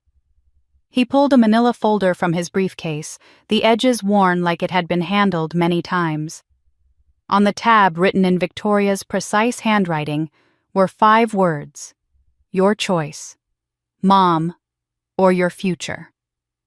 He opened it and spread the contents across the table. Photos of him at what looked like underground poker games, sitting at felt-covered tables with stacks of chips in front of him, cards in his hands. The images looked completely authentic, the lighting grainy and atmospheric like they'd been taken secretly. With them were documents that looked like IOUs, each bearing his signature, each for staggering amounts. $10,000, $15,000, $25,000. They totaled $180,000. Victoria cornered me in a parking garage the day after I overheard her and Dad planning everything. He said, his voice hollow. She showed me these photos and told me I had a gambling problem I didn't even remember. She said the casinos were illegal, that the people I owed money to were dangerous, that they'd already started asking where I lived. She said if you found out, you'd disown me. You'd always been so careful about money, so disciplined. She said you'd never forgive me for throwing away that much cash on cards and dice. His hands were shaking as he touched the photos. And I believed her, Mom. For 3 weeks I believed every word. I was terrified. I couldn't sleep. I kept checking over my shoulder, expecting loan sharks who didn't exist. I almost called you 100 times, but every time I picked up the phone, I'd think about how disappointed you'd be, how I'd become everything you'd taught me not to be. But then something changed, he explained. The fear started to give way to doubt. He couldn't remember any of these poker games, couldn't remember the faces of the people in the photos, the locations, the feeling of cards in his hands. It felt wrong, like a memory that belonged to someone else. So he did something Victoria never expected. He hired a private investigator, a retired LAPD detective named Marcus Reyes, who specialized in fraud cases. He showed Marcus the photos and the documents and asked him to verify if they were real. What Marcus discovered made James feel both relief and a rage so deep it changed him. The casinos in the photos weren't casinos at all. They were sets, Hollywood quality, but sets nonetheless rented spaces dressed up to look like underground gambling dens. Marcus traced the locations through reverse image searches and found the prop rental companies the lighting crew hire forms the permits filed with the city. The loan sharks who'd supposedly been threatening James were actors. Marcus found 3 of them showed James their headshots from talent agencies, their IMDb pages listing roles in commercials and student films. Victoria had paid them each $2,000 to send threatening text messages from burner phones, to follow James's car a few times to make the threat feel real. And the IOUs with his signature forgeries. Good ones, but forgeries nonetheless. Marcus brought in a handwriting expert who proved they'd been created by tracing James's real signature from other documents, then artificially aging the paper and ink to make them look authentic. When I realized what Victoria had done, something broke inside me, James said. She'd created an entire fictional reality to control me, to make me so afraid that I'd betray you rather than risk losing everything. And it worked for 3 weeks. But once I knew the truth, I couldn't unknow it. That's when he made his decision. He would play along, pretend the blackmail still worked, let Victoria and Richard believe he was too scared to do anything but comply. But secretly he would become a double agent. He started documenting everything. Every conversation where they discussed their plans he recorded on his phone hidden in his pocket. Every document they showed him he photographed. Every instruction they gave him about creating fake scenarios for the deepfake videos he kept in writing. For 6 months he built an airtight case against them while they thought he was their loyal accomplice. "I'm sorry I couldn't tell you," he whispered. "I wanted to so badly. But I knew if Victoria suspected anything, she'd destroy the evidence and I'd have no way to prove what they'd done. I had to wait until the moment it would matter most, today in that courtroom with a judge watching." I sat with his confession for a long moment, feeling emotions I couldn't quite name. Pride that he'd been brave enough to fight back. Grief that he'd carried this alone for so long. Anger that he'd let me suffer without even a hint that he was on my side. Finally, I said the only truth I had. Trust is earned back, not given back. He flinched but nodded. "I know. I don't expect you to forgive me right away. I don't even know if you can forgive me at all. But I want to try. I want to help you take them down, and then I want to spend as long as it takes proving that I'm worthy of being your son again." I reached across the table then and took his hand, squeezed it once. "Then let's get to work." Over the next 2 weeks, Margaret assembled a team that transformed my tiny apartment into a proper war room. She brought in David Chen, a forensic accountant who'd helped me navigate Morgan Industries' IPO 15 years ago and apparently had never forgotten the favor.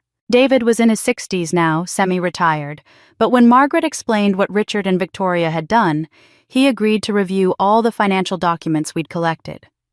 She also brought Rebecca Winters, a PR specialist who'd built her reputation rehabilitating executives caught in scandals. Rebecca was sharp and ruthless in the best way, already planning a media strategy to rebuild my reputation once we struck.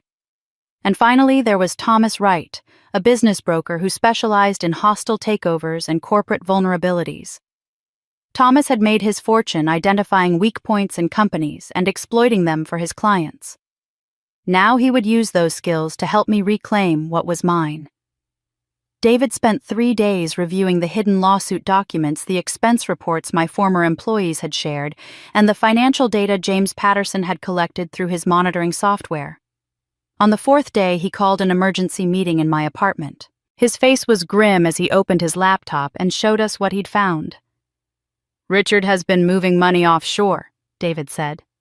Cayman Islands accounts specifically. Over the past 8 months, he's transferred $4.2 million out of the marital estate and into accounts that aren't disclosed in any divorce filing. This is illegal asset hiding during divorce proceedings. It's fraud, and it's prosecutable. With my son back and my team assembled, I finally had the weapons I needed. All I needed was the perfect moment to strike and destroy them completely. Rebecca Winters. Margaret's PR specialist didn't waste any time. Within 48 hours of James's courtroom testimony, she'd orchestrated a carefully coordinated media strategy that would make Richard and Victoria wish they'd never heard the word deepfake. She started with a controlled leak to the San Francisco Chronicle, providing them with court documents that proved the videos had been manufactured, along with copies of the invoices from deepfake studios. The story broke on a Thursday morning with a headline that made me smile for the first time in months. Wealthy businessman caught manufacturing evidence against ex-wife. By noon, the story had been picked up by 3 other local outlets. By evening, it was trending on social media. The Mercury News ran their own piece the next day with an even more damaging angle: daughter and father team up in cruel divorce scheme. That article included details about Victoria's role in the conspiracy, quotes from former employees about the toxic work environment at Morgan Industries, and speculation about what other evidence might have been fabricated. Within 72 hours, Richard and Victoria had become the most hated people in Silicon Valley's wealthy social circles. I heard about it first from my former employees, who took particular pleasure in reporting every humiliation. Richard had gone to the country club for his usual Saturday golf game and been met with cold shoulders and awkward silences. Men who'd been his supposed friends for decades suddenly remembered pressing appointments, walked away, mid-conversation found reasons to play with different foursomes. The club's dining room, where Richard had held court for years, fell silent when he entered. Whispers followed him everywhere, and not the subtle kind. People wanted him to know they were talking about him, wanted him to feel the weight of their judgment. Victoria's fall was even more spectacular because she'd built her entire identity on social media validation. Her Instagram account, which had been a carefully curated monument to wealth and privilege, became a battlefield overnight. The comment section on her posts transformed from adoring fans to a mob of accusers. Under a photo of her posing with a designer handbag, someone wrote, "How could you do this to your own mother?" Another comment with thousands of likes read, "Fake video, you should be ashamed." A third person wrote simply, "Money can't buy class." And it had been shared so many times it became a meme. Victoria started deleting comments, then disabled them entirely, but the damage was done. Her follower count, which had been 2.1 million when the story broke, dropped to 890,000 in 1 week. I watched it fall in real time, refreshing her profile page with a satisfaction I'm not entirely proud of, but won't apologize for either. The brand sponsorships that had provided her with $400,000 a year in income evaporated within days. The luxury watch company that had paid her to wear their products issued a statement about values alignment and terminated her contract. The high-end resort that had given her free vacations in exchange for Instagram posts quietly removed all photos of her from their marketing materials.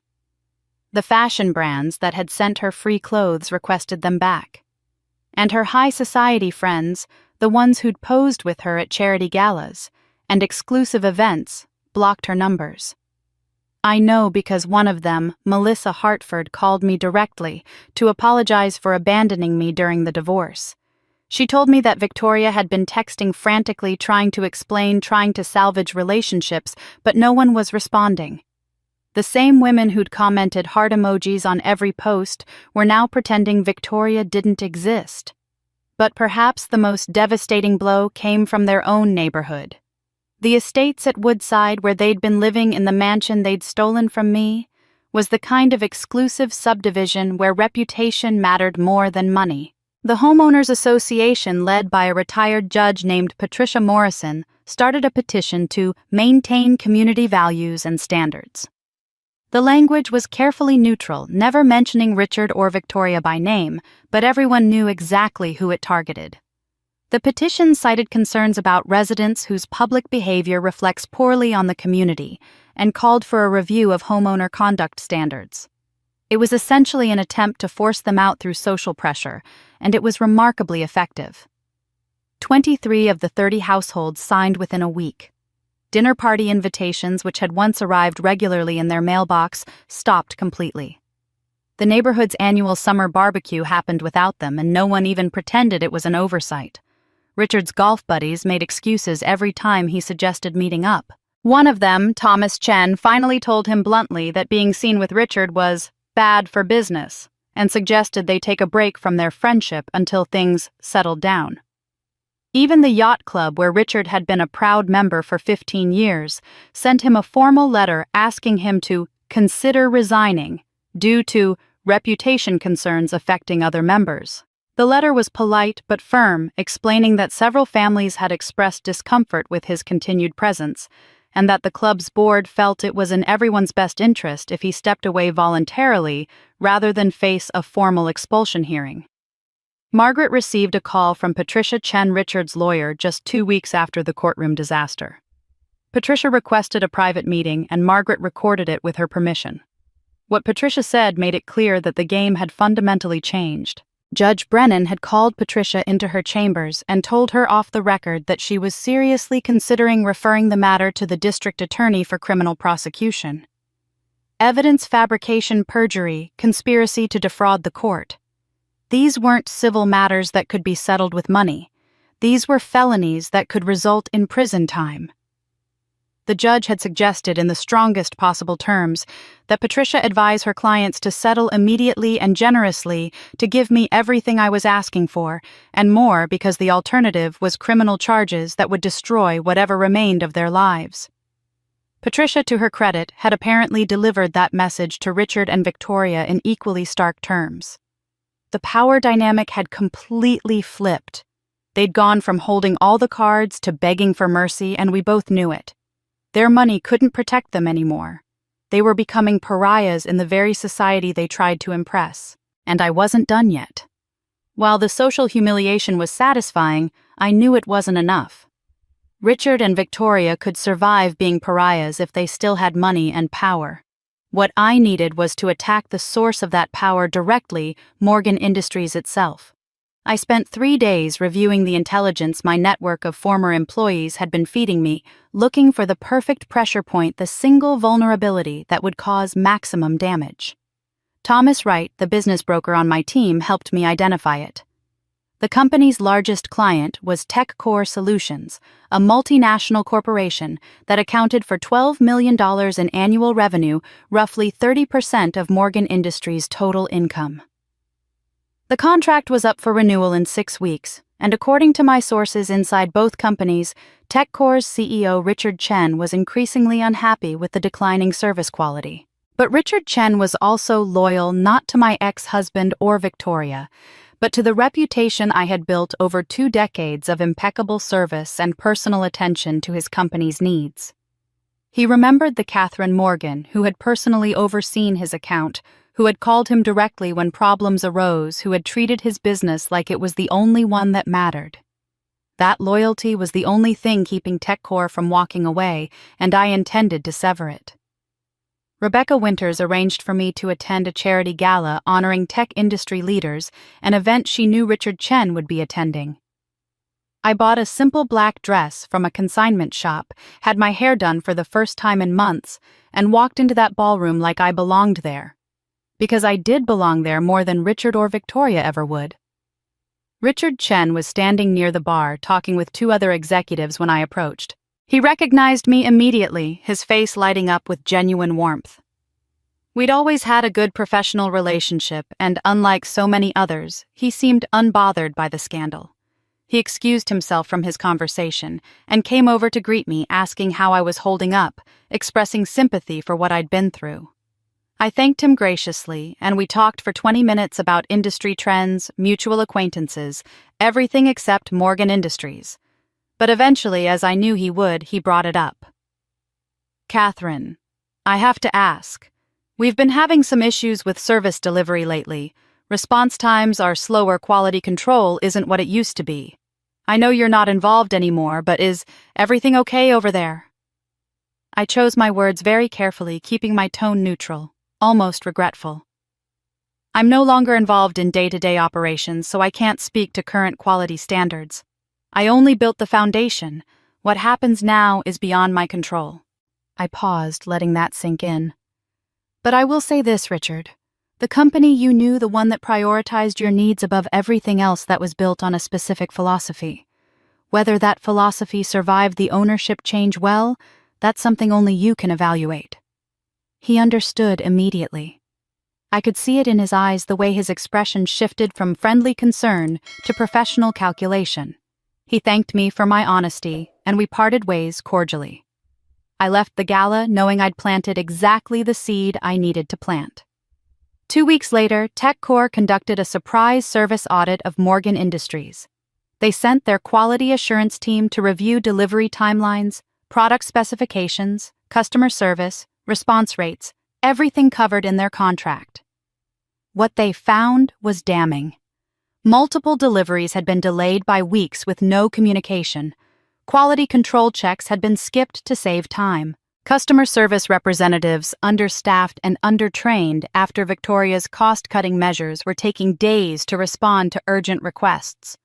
The audit report, which one of my sources at TechCore leaked to me, used words like unacceptable, substandard, and breach of contract expectations. Richard Chen didn't just pull the account quietly. He did exactly what I'd hoped he would do. TechCore issued a public statement announcing they were switching to a competitor, citing declining standards under new management, and a failure to maintain the level of excellence we've come to expect.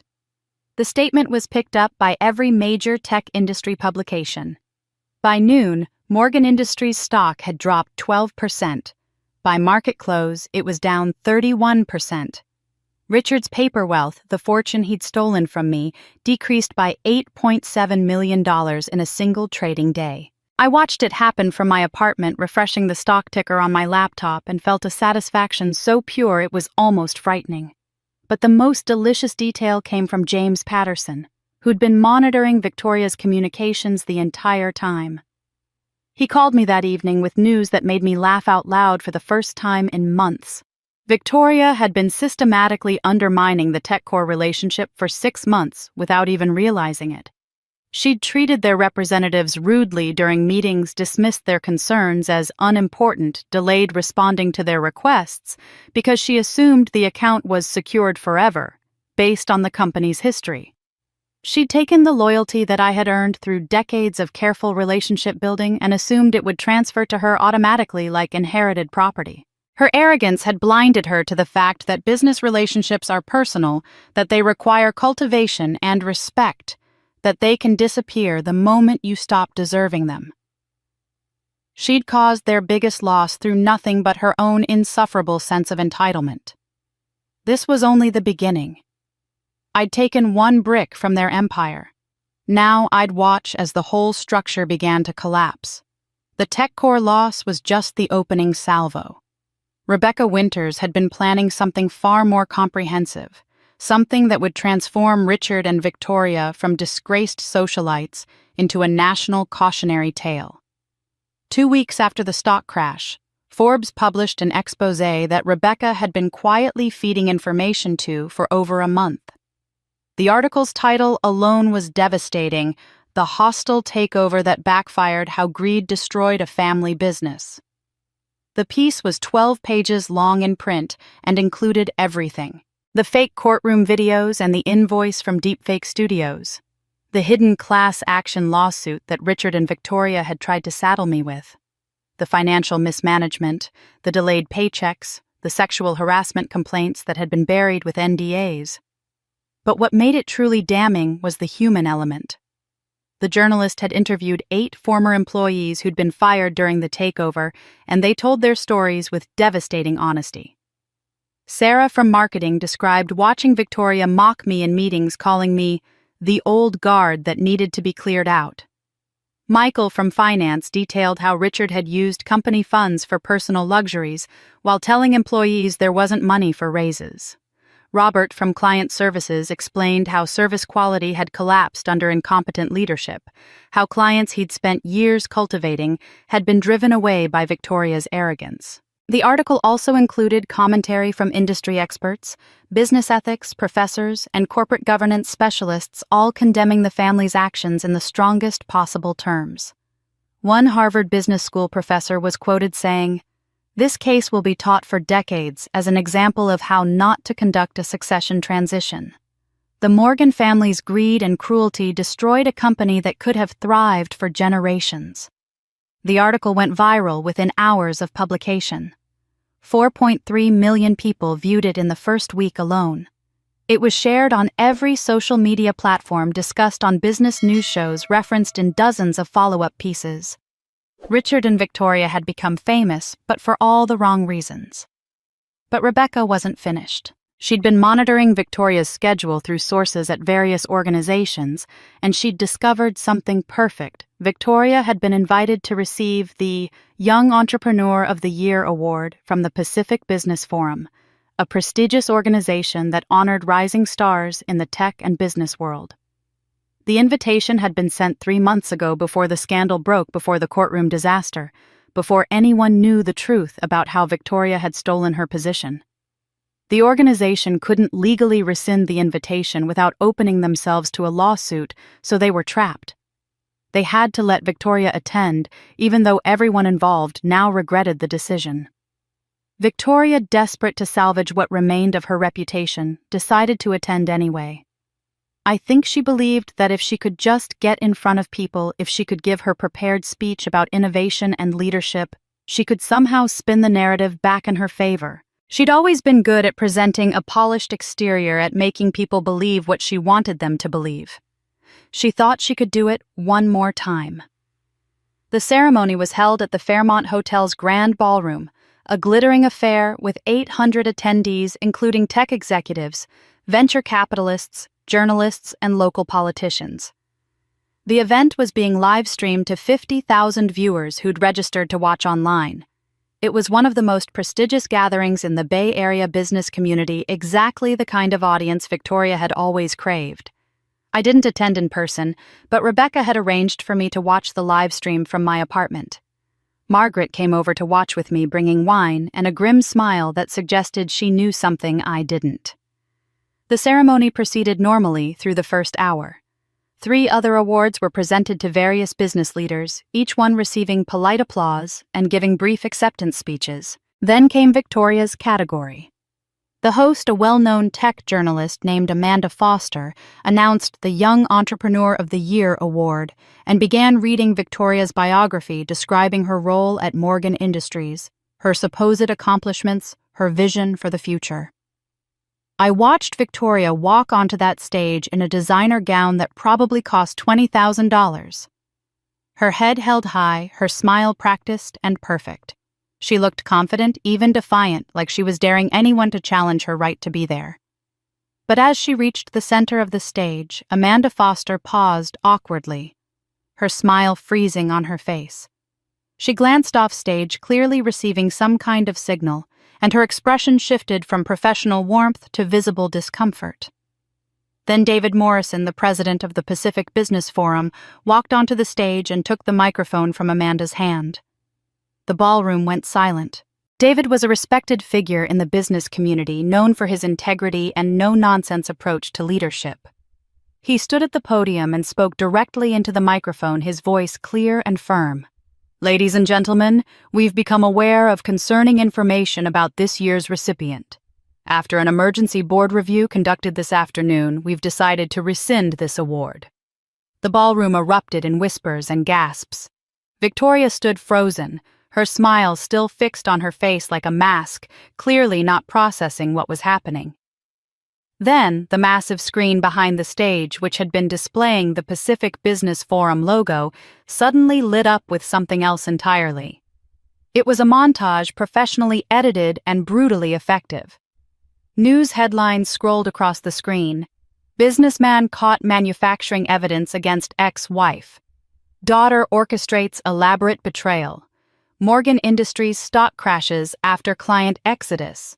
Then came screenshots of court documents showing the fake video scheme, the invoices from Deepfake Studios, James's testimony about collecting evidence for 6 months, and finally social media comments, dozens of them selected for maximum impact. "How could you do this to your own mother? Fake video, you should be ashamed. Money can't buy class or character." The montage played for 90 seconds, while Victoria stood on that stage in front of 800 people, unable to move, unable to speak. watching her reputation being systematically demolished on a screen 50 feet wide. The silence in the ballroom was absolute. No one coughed. No one whispered. 800 people sat in their seats and watched Victoria Morgan's public execution. When the montage finally ended and the screen went dark, David Morrison said simply, "This event celebrates integrity, innovation, and ethical leadership. We apologize for the error in judgment that led to this nomination." Then he walked off the stage, leaving Victoria standing there alone. For 5 seconds, maybe 10, she didn't move. She just stood there under the spotlight, her face cycling through emotions too quickly to track shock, confusion, rage, humiliation. Then she broke.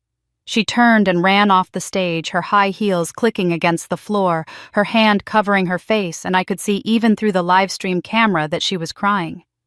The ballroom erupted in chaos. People were on their phones immediately recording, texting, posting to social media. The live-stream chat exploded with comments, most of them celebrating her humiliation with a cruelty that might have troubled me if I'd had any sympathy left for her. Margaret clinked her wine glass against mine and said, "Rebecca sent that information to the Pacific Business Forum this morning. She timed it perfectly so they'd have just enough time to review it, panic and make the decision to rescind, but not enough time to cancel the ceremony or warn Victoria. She wanted maximum public impact." I stared at Margaret, stunned by the brutal efficiency of it. That's ruthless.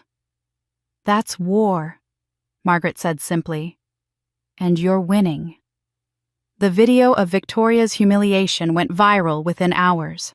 By the next morning, it had 12 million views across various platforms. It was shared, memed, dissected, and discussed on every social media site, every news outlet, every blog and podcast that covered business or celebrity scandals. People who'd never heard of Morgan Industries, who had no connection to Silicon Valley or the tech world, watched that video and formed opinions about my daughter. She became a symbol, a cautionary tale, a punchline. Late-night talk show hosts made jokes about it. Saturday Night Live did a sketch parodying the moment. It transcended the business world and entered popular culture, and Victoria's name would forever be associated with that frozen moment on stage, watching her sins projected on a screen for the world to see. Their name was mud across the entire country. Social media made them the most hated family in America, and I wasn't done yet, not even close. The public humiliation at the awards ceremony did more than destroy Victoria's reputation. It destroyed the fragile alliance between father and daughter, the partnership built on greed that had held together just long enough to take everything from me, but not long enough to enjoy it. The cracks had been forming for weeks, visible to anyone paying attention, but the viral video of Victoria's stage meltdown shattered whatever remained of their united front. James, my son, had been spending more time at the mansion under the pretense of helping his father and sister manage the crisis. What they didn't know was that he was recording everything, his phone tucked in his jacket pocket, capturing their private conversations and sending them to me every evening. The argument that finally broke them happened 3 days after the awards ceremony disaster. I listened to the audio file James sent me, and even knowing how much I hated them both, I felt a grim satisfaction hearing them turn on each other with the same cruelty they'd once directed at me. Richard's voice came through first loud and accusatory in a way I'd never heard during our marriage. "This was your plan. You said it would be clean, that we'd take the company and no one would question it. Now we're a national joke and the company is hemorrhaging value." Victoria's response was equally vicious. "You were too weak to control your company without me. You think you could have run Morgan Industries on your own? You can barely run a golf game without someone holding your hand. I gave you power you never earned and you squandered it buying yachts and watches while the business fell apart." They screamed at each other for 20 minutes, each blaming the other for every mistake, every miscalculation, every consequence of their theft. It was ugly and bitter and exactly what they deserved. But their personal implosion was nothing compared to the financial catastrophe that hit them next. The class action lawsuit for product defects, the one they'd tried to bury in footnotes and transfer to me through the divorce, had been moving slowly through the legal system for months. Now it reached the settlement phase, and the plaintiff's lawyers came with demands that made Richard and Victoria's faces go pale. $89 million. That was the opening demand based on medical costs, pain and suffering, and the number of affected customers. It was already more than the company could afford, given their lavish spending and mismanagement. But then the plaintiff's lawyers revealed something that made the situation exponentially worse. During the discovery process, they'd found emails from Victoria to company engineers' emails where she'd explicitly instructed them to hide test results showing potential health risks, to bury reports about material safety concerns, to prioritize profit over customer safety. The emails were damning, showing not just negligence but deliberate cover-up under current management. Judge Patricia Morrison, who was overseeing the case, reviewed the new evidence, and her ruling was swift and brutal. She increased the penalty to $127 million plus punitive damages for the deliberate concealment. The total liability was now approaching $150 million, and Morgan Industries didn't have the liquidity to pay it. They'd spent the money on Richard's yacht and sports car, on Victoria's designer lifestyle and private jet trips, on parties and watches and all the trappings of wealth they'd been so desperate to display. The company's accounts couldn't cover even half the judgment. The board of directors called an emergency meeting within 48 hours of the judge's ruling. I heard about it from 3 different sources, all eager to share the details of Richard and Victoria's final humiliation. The shareholders were furious, demanding answers about the mismanagement, the hidden lawsuit, the scandal that had destroyed the company's reputation and value. The meeting lasted 6 hours, and by the end of it, the board had voted to force the sale of Morgan Industries. They had no choice. The company needed to be liquidated to pay the lawsuit settlement, and the longer they waited, the less it would be worth. Within a week, investment banks and private equity firms were circling like vultures, smelling blood in the water and making low-ball offers. The best bid came in at 40 cents on the dollar of what the company had been worth when I still ran it. 40 cents. Richard and Victoria sat in the boardroom and watched as strangers picked apart the empire I'd built, calculating its value in pieces, deciding what could be salvaged and what should be scrapped. The company would be sold to pay the lawsuit, and after legal fees and creditor claims, Richard and Victoria would be left with nothing. Worse than nothing, actually, because they'd still have the yacht they couldn't afford to maintain, the car they couldn't afford to insure, and a lifestyle they could no longer fund. They'd have debt and infamy, but no income and no prospects. But the twist that made this entire collapse even more satisfying came from David Chen, my forensic accountant, who'd been analyzing Victoria's business decisions over the past year using the data James Patterson had collected. David came to my apartment with his laptop and a look of amazed disgust. "Catherine, you need to see this," he said, opening a spreadsheet that tracked Victoria's major decisions against advice she'd received from Sarah Mitchell. Every single disastrous choice Victoria had made, every move that had accelerated the company's decline, had been suggested or encouraged by Sarah. The decision to fire experienced managers and replace them with cheaper, less qualified staff, Sarah's advice. The choice to switch cloud infrastructure providers that led to the 3-day system crash, Sarah had recommended that vendor. The aggressive cost-cutting that destroyed product quality and drove away clients, Sarah had praised Victoria's bold leadership in making those cuts. Even Victoria's treatment of the TechCore account, the arrogance and rudeness that had cost them $12 million in annual revenue, had been encouraged by Sarah in emails, where she told Victoria that asserting dominance would make clients respect her more. David showed me email after email where Sarah had positioned herself as Victoria's trusted advisor, while systematically sabotaging every aspect of the business. And Victoria, so desperate to prove she could run the company better than I ever had, so eager for validation from someone she saw as a peer, had followed every suggestion without question. Sarah Mitchell never wanted to help Victoria succeed, David said quietly. She wanted to watch her fail spectacularly. She wanted the company destroyed, not because she cared about you getting revenge, but because destroying the company was her revenge. She blamed you for her mother's ruined life, and she made sure your legacy would be tainted by what happened after you left. I sat with that information for a long time, understanding finally the full scope of Sarah's vendetta. She hadn't just manipulated Victoria into betraying me.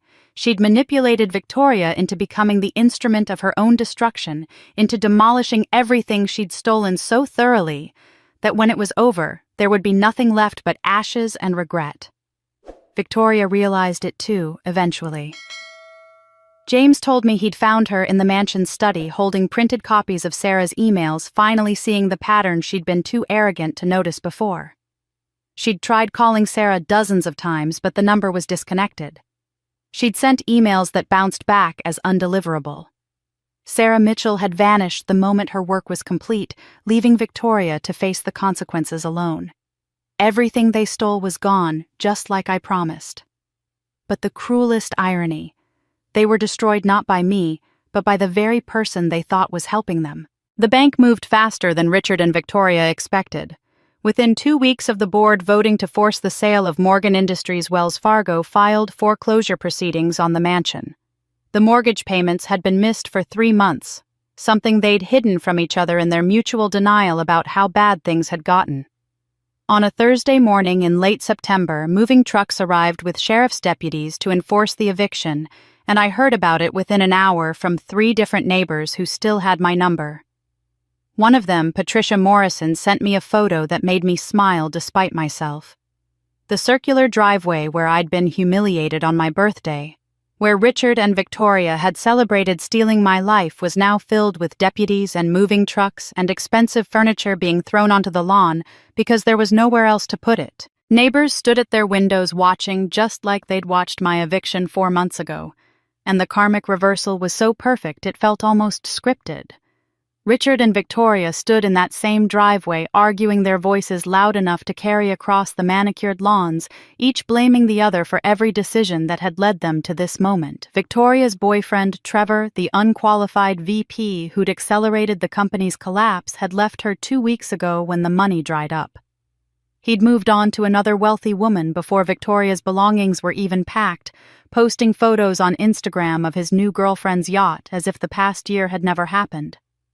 But the final twist in Victoria's downfall came in the form of an email that arrived on her phone while she stood in that driveway surrounded by the wreckage of her stolen empire. James showed me a screenshot of it later, and even knowing everything Sarah Mitchell had done, I was stunned by the calculated cruelty of her final message.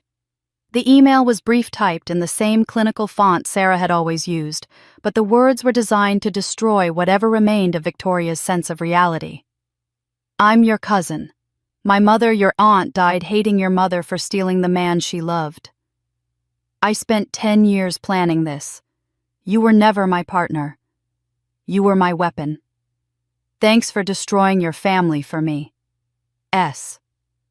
Victoria read that email standing in the driveway of the mansion she was being evicted from, surrounded by furniture that would be sold to pay creditors, and finally understood that every step of the past 18 months had been orchestrated by someone who'd never cared about her success, only her destruction. She'd been played from the moment Sarah Mitchell had first reached out offering legal advice and strategic guidance, pretending to be a brilliant young lawyer who saw Victoria's potential.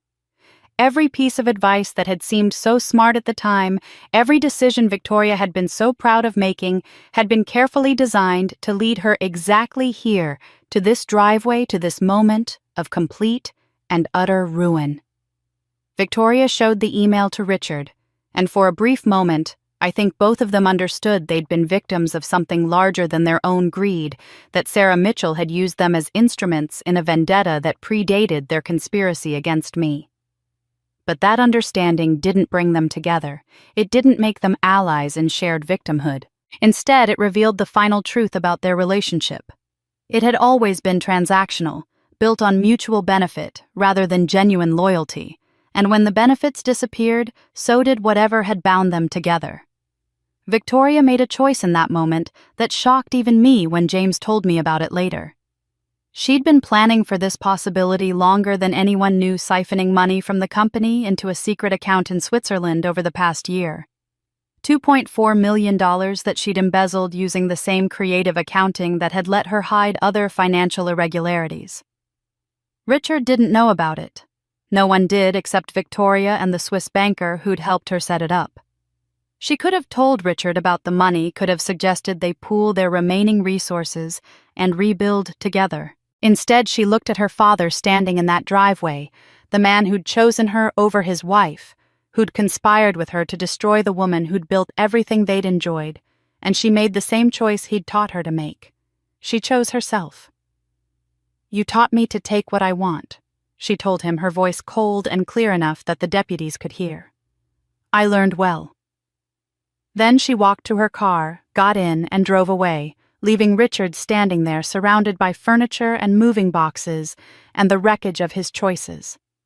She went straight to the airport and boarded a flight to Zurich that night, using a ticket she'd apparently purchased weeks ago as insurance against exactly this scenario. Before the plane took off, she blocked Richard's number, blocked James's number, blocked every contact in her phone who represented her old life. She disappeared into Switzerland with her embezzled millions, leaving her father with nothing but debt and shame and the dawning realization that his daughter had learned his lessons too well. Richard stood in that driveway for a long time after Victoria left, according to the neighbors who watched. The deputies finished loading what little property the bank was allowing him to keep into a small U-Haul truck. The mansion's door was locked and sealed with foreclosure notices. The yacht had already been repossessed. The Ferrari was on a tow truck heading to auction. Everything he'd stolen from me, everything he'd celebrated taking on my birthday was gone, dissolved in lawsuits and debt, and the spectacular incompetence of his and Victoria's leadership. And in that moment, standing in front of his foreclosed mansion, he finally understood the pain he'd inflicted. But understanding came too late. While Richard stood in that driveway watching his world collapse, I was sitting in Margaret's office preparing for the opportunity I'd been quietly working toward for weeks. Morgan Industries was being put up for auction at bankruptcy court, and I intended to be there when the gavel fell. The company I'd built from nothing that had been stolen from me, and then destroyed by incompetence and greed, was about to be sold to the highest bidder. And I was going to make sure that bidder was me. Margaret had helped me do something I'd never thought possible in the 4 months since my birthday. She'd connected me with investors who remembered the Catherine Morgan who'd built a billion-dollar empire, not the Catherine Morgan who'd been publicly humiliated and divorced. Venture capitalists who'd watched my original rise, former clients who'd thrived under my leadership, even some of my old employees who'd pooled their savings because they believed in me more than they believed in the company itself. Together, we'd accumulated enough capital to make a serious bid, and more importantly, we'd done it quietly, without Richard or Victoria or anyone else knowing what we were planning. The bankruptcy auction was held on a Tuesday morning at the federal courthouse. The courtroom was packed with potential buyers, private equity firms, and investment banks, and competitors who saw an opportunity to acquire valuable assets at a discount. I sat in the back row with Margaret beside me, watching as the judge explained the terms of the sale. The minimum bid was set at $15 million. The company that had been worth over $200 million under my leadership was now being sold for scraps. The bidding started cautiously. A private equity firm offered $16 million. Another countered with $17. An investment bank jumped to $19. I waited, letting them reveal their upper limits, watching their confidence grow as they thought they understood the value of what they were buying. Then, when the bidding stalled at $21 million, I raised my hand and said clearly, $23 million. The courtroom went silent. Heads turned to look at me, and I saw recognition dawn on faces throughout the room. The judge asked if there were any higher bids. No one spoke. The private equity firms had their limits, and $23 million exceeded what they were willing to pay for damaged goods. The judge's gavel came down, and just like that, Morgan Industries was mine again.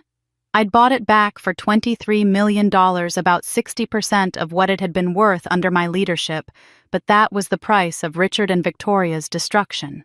It was damaged goods now, its reputation tarnished, its client base depleted, its operations in chaos. But it was mine, and I knew how to fix it. I heard later that the employees who'd remained through the nightmare, the ones who'd survived Victoria's purges and Richard's incompetence, had gathered in the main lobby when news of the sale came through. When they learned I was the buyer, that Catherine Morgan was coming back, they'd cheered. Some had cried. Many had called family members to share the news that the nightmare was finally over. My first day back as CEO was 2 weeks later after the paperwork cleared and ownership officially transferred. I drove to the building at dawn, parking in the same spot I'd used for 20 years, and walked through the front doors, feeling like I was stepping back into my own skin after months of wearing someone else's life. The employees knew I was coming. Margaret had sent an announcement the day before, and word had spread quickly. When I walked into the lobby, I found the hallways lined with people employees from every department, and they started clapping. The sound echoed off the walls, grew louder as more people joined in, and I saw tears on faces throughout the crowd. These were people who'd survived the purge, who'd watched the company they loved being destroyed, who'd stayed because they had nowhere else to go, or because they still believed in what Morgan Industries had once represented. Now their founder had returned, and the relief and hope on their faces was almost overwhelming. I walked slowly through those hallways, shaking hands, remembering names, thanking people for their loyalty. When I reached the main lobby, I found most of the company gathered there, maybe 200 people, and someone had set up a microphone. Margaret nudged me toward it, and I realized they were waiting for me to speak.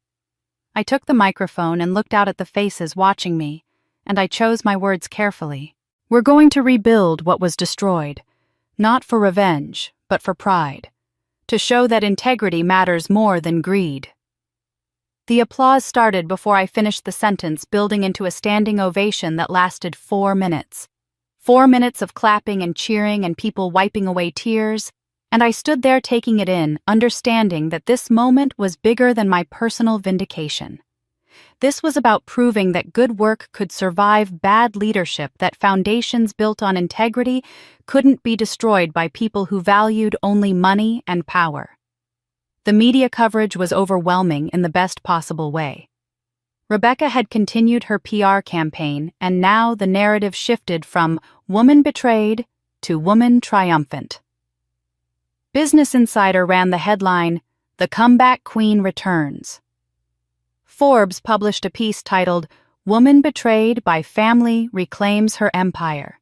The Wall Street Journal's headline was more direct, "Justice Served Founder Buys Back Company from Greedy Family." I did interviews with careful strategy, appearing on morning shows and business podcasts, always gracious, always measured. I never spoke ill of Richard or Victoria directly, never descended into pettiness or vindictiveness. I let the facts speak for themselves, let the public records show what they'd done, and focused instead on the future of the company and the employees who'd remained loyal. Public opinion polls showed 89% support for my return, with people across the country following the story and rooting for what they saw as a victory of justice over greed. Investment offers poured in from firms that wanted to be associated with the comeback story. My personal net worth, which had been $247 4 months ago, was now higher than it had been before the divorce. I'd not only survived their attempt to destroy me, I'd emerged stronger. But the final piece of vindication came from Judge Brennan's chambers. The divorce case, which had been put on hold during the criminal investigation into evidence fabrication, finally received its ruling. Margaret called me with the news, barely able to contain her satisfaction. Because of Richard's fraud, his asset hiding his conspiracy to manufacture evidence, Judge Brennan had ruled that I was entitled to 75% of the marital assets. Not that there was much left after the lawsuits and bankruptcy, but what remained was mine. Richard, meanwhile, was left with nothing but debt and the very real possibility of criminal charges. The man who'd schemed to take everything from me now had literally nothing, while I had everything back and more. I had everything back and more. But I still had one last decision to make, one that would define who I'd become through all this pain. The decision I needed to make came to me 3 weeks after I reclaimed Morgan Industries. Richard appeared at my office unannounced on a Thursday afternoon, and security called up to warn me that my ex-husband was in the lobby asking to see me. They wanted to remove him, could have him escorted off the property, but something made me pause. I told them to send him up, give him 10 minutes, no more. When he walked through my office door, I barely recognized him. This wasn't the man who'd smirked at me on my birthday while handing me divorce papers. This was someone who looked like they'd been hollowed out from the inside. He hadn't shaved in days, maybe weeks. His clothes hung loose on a frame that had lost at least 30 pounds. He was wearing jeans and a flannel shirt I'd never seen before, probably borrowed from someone because Richard hadn't owned casual clothes in decades. His eyes were red-rimmed and desperate, and his hands shook slightly as he stood in front of my desk. I didn't offer him a seat. I just looked at him and waited. He didn't start with begging, which surprised me. Instead, he went straight to anger, his voice rising with an indignation that would have been laughable if it wasn't so pathetic. "You destroyed our family. Everything we built together gone. Victoria's in another country. James won't speak to me, and I'm living in a studio apartment smaller than our garage used to be. You did this. You took everything." I let him finish his rant, let him exhaust himself with accusations that had no basis in reality. Then I spoke, my voice calm and cold. "No, you did that on my 58th birthday." The anger drained out of him like air from a punctured tire, and he collapsed into the chair across from my desk without being invited. For a long moment, he just sat there, his head in his hands, and I thought that was all he'd come to say.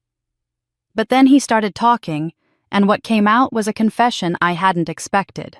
He told me that Sarah Mitchell had contacted him 2 years ago, long before the divorce plan began, before any of this nightmare started. She'd reached out through LinkedIn with a message that seemed innocuous at first, mentioning a connection to our family that intrigued him. When they'd met for coffee, she'd introduced herself as the daughter of my sister Elena, who'd died 10 years ago in London. She'd told him a story designed to break his heart and ignite his greed in equal measure. She'd grown up poor, she said, raised by a single mother who drank too much and talked obsessively about the sister who'd stolen everything from her. Elena had spent her life bitter and broken, working minimum-wage jobs, unable to move past the loss of Richard to her younger sister. Sarah had watched her mother die, still obsessed with the injustice of it all, and she'd grown up hearing one story over and over, that Catherine Morgan had stolen the life that should have been Elena's.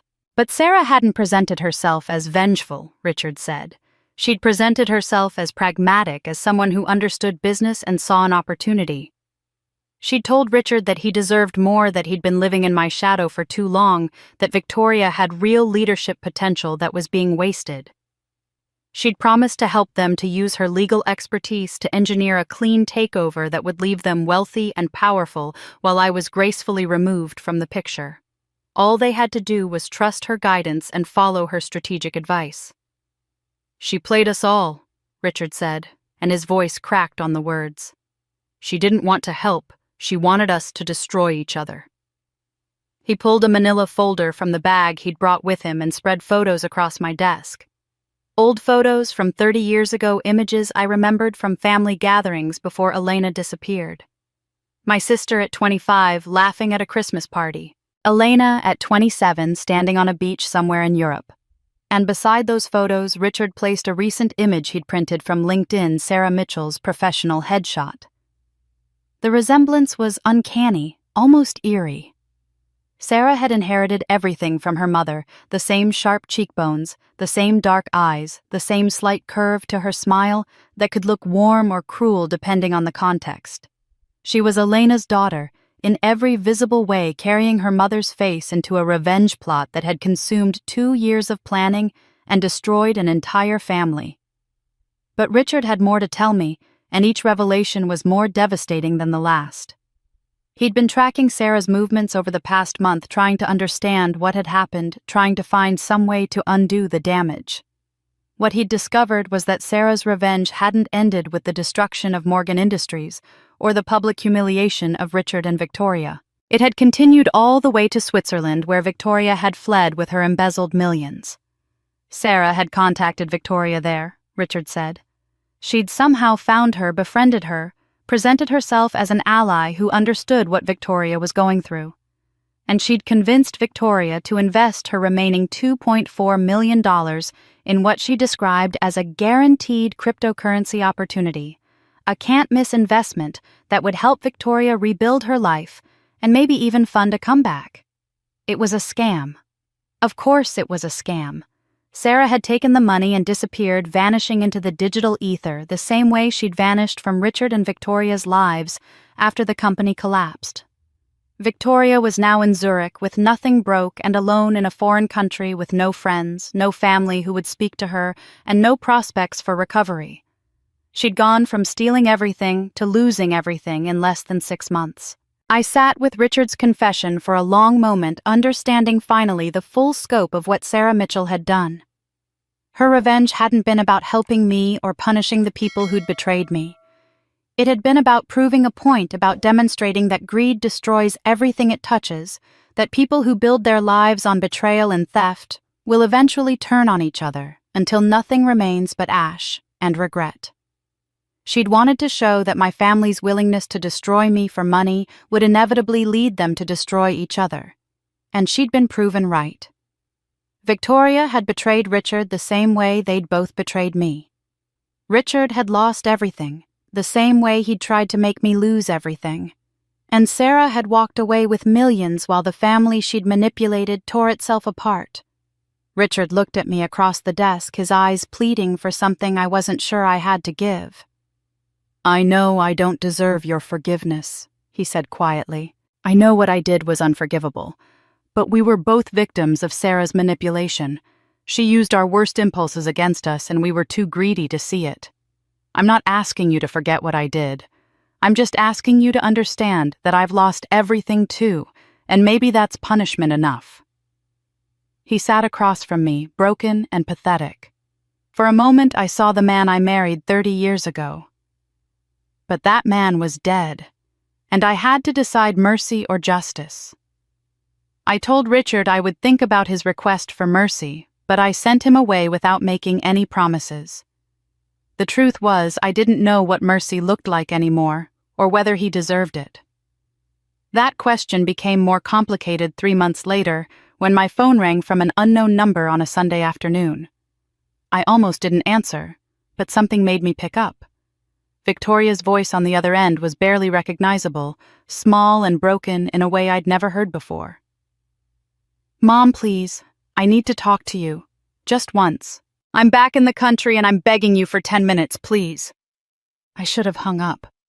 Every rational part of me said to end the call and block the number and never look back.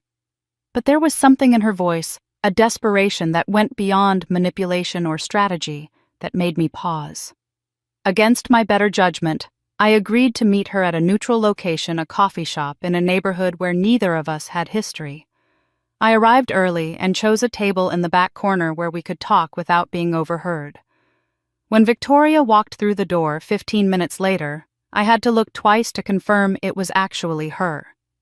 The woman who'd mocked me 14 months ago, who'd handed me divorce papers on my birthday and called me pathetic, who'd flaunted designer clothes and private jets on Instagram, was gone.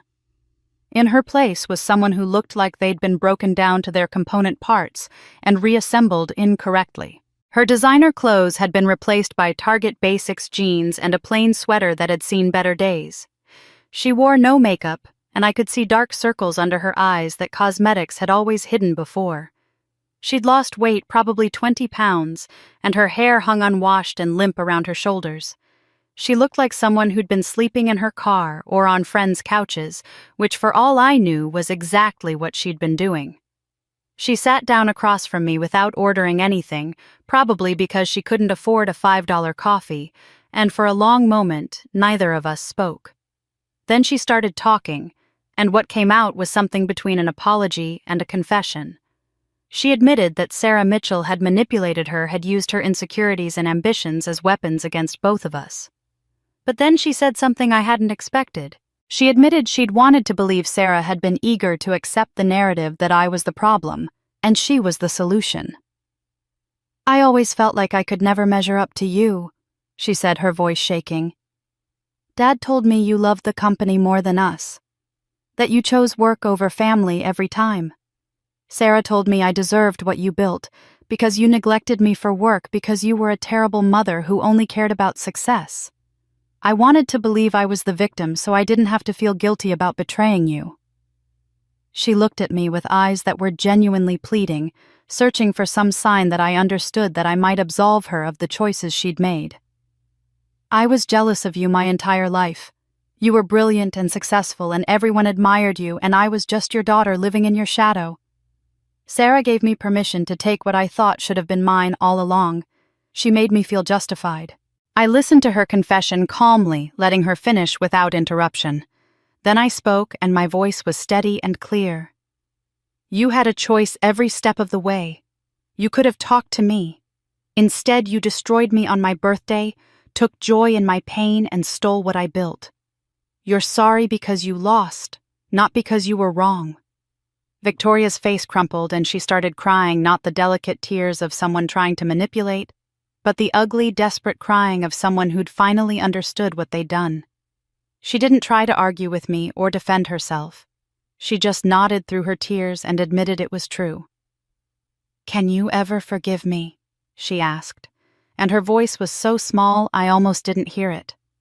I sat with that question for a long moment, feeling the weight of it, understanding that my answer would define something fundamental about who I'd become through all this pain. "Maybe someday," I said finally. "But not today. And maybe not ever." She nodded like she'd expected that answer, like maybe it was what she deserved to hear. Then she told me something that changed the entire conversation, something I hadn't seen coming. She was pregnant. 3 months along, she said, her hand moving unconsciously to her still flat stomach. The father was Trevor, the boyfriend who'd abandoned her the moment the money dried up, who was now living with another wealthy woman and wanted nothing to do with Victoria or the child she was carrying. She was facing motherhood alone, broke with no job prospects and no support system. Her father wouldn't return her calls. Her friends had all abandoned her. She was living in a women's shelter in Oakland, trying to figure out how to survive the next 6 months until the baby came. The irony wasn't lost on either of us. Victoria, who'd spent her entire life resenting me for supposedly choosing work over family, was now going to understand exactly what it meant to sacrifice everything for a child. She was going to learn what it felt like to be scared and alone and desperate to provide for someone who depended on you completely. She was going to experience the impossible choices, the guilt, the exhaustion, all of it.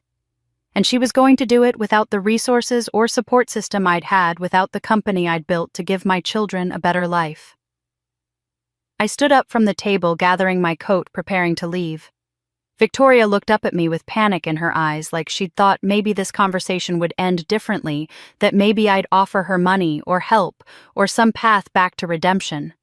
But I had nothing more to give her. Not today, and maybe not ever. "Take care of yourself, Victoria," I said. "And take care of that baby, because being a mother is harder than anything you've ever done, and you're going to need to be better than you've ever been." Then I walked out of that coffee shop, leaving my daughter sitting there alone with her tears and her pregnancy and the consequences of every choice she'd made. I walked away from my daughter that day. For the first time, she saw what true strength looked like. Not cruelty, but boundaries. And maybe, just maybe, that's what she needed to finally grow up. 2 weeks after walking away from Victoria in that coffee shop, I received a formal letter delivered by courier to my office.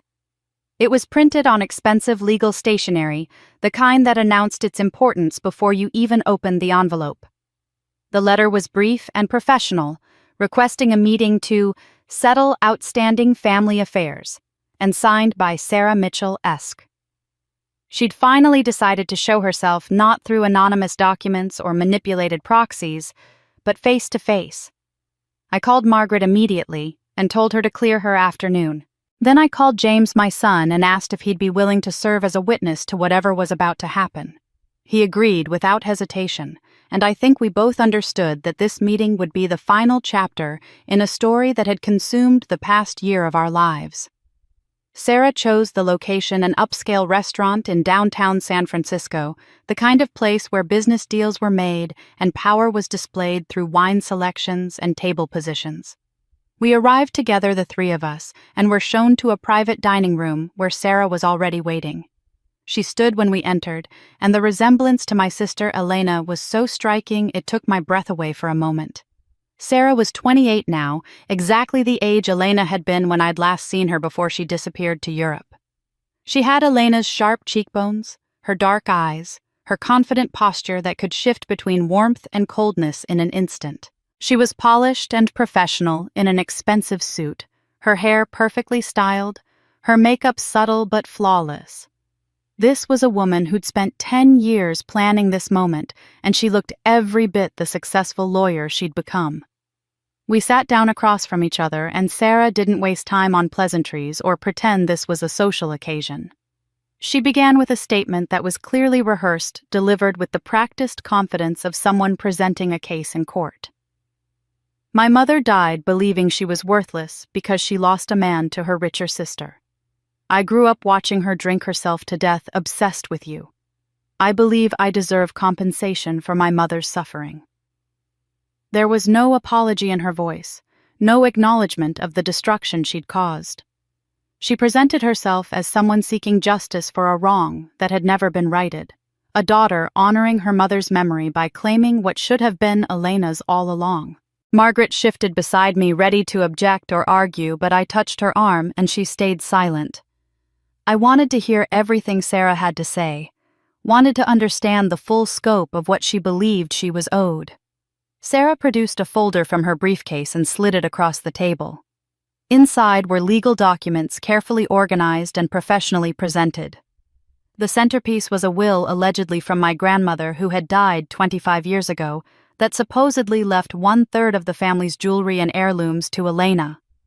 According to Sarah's documents, these items had never been distributed to her mother before Elena left the country, and therefore the inheritance was still owed to Elena's estate, which Sarah now controlled as her only heir.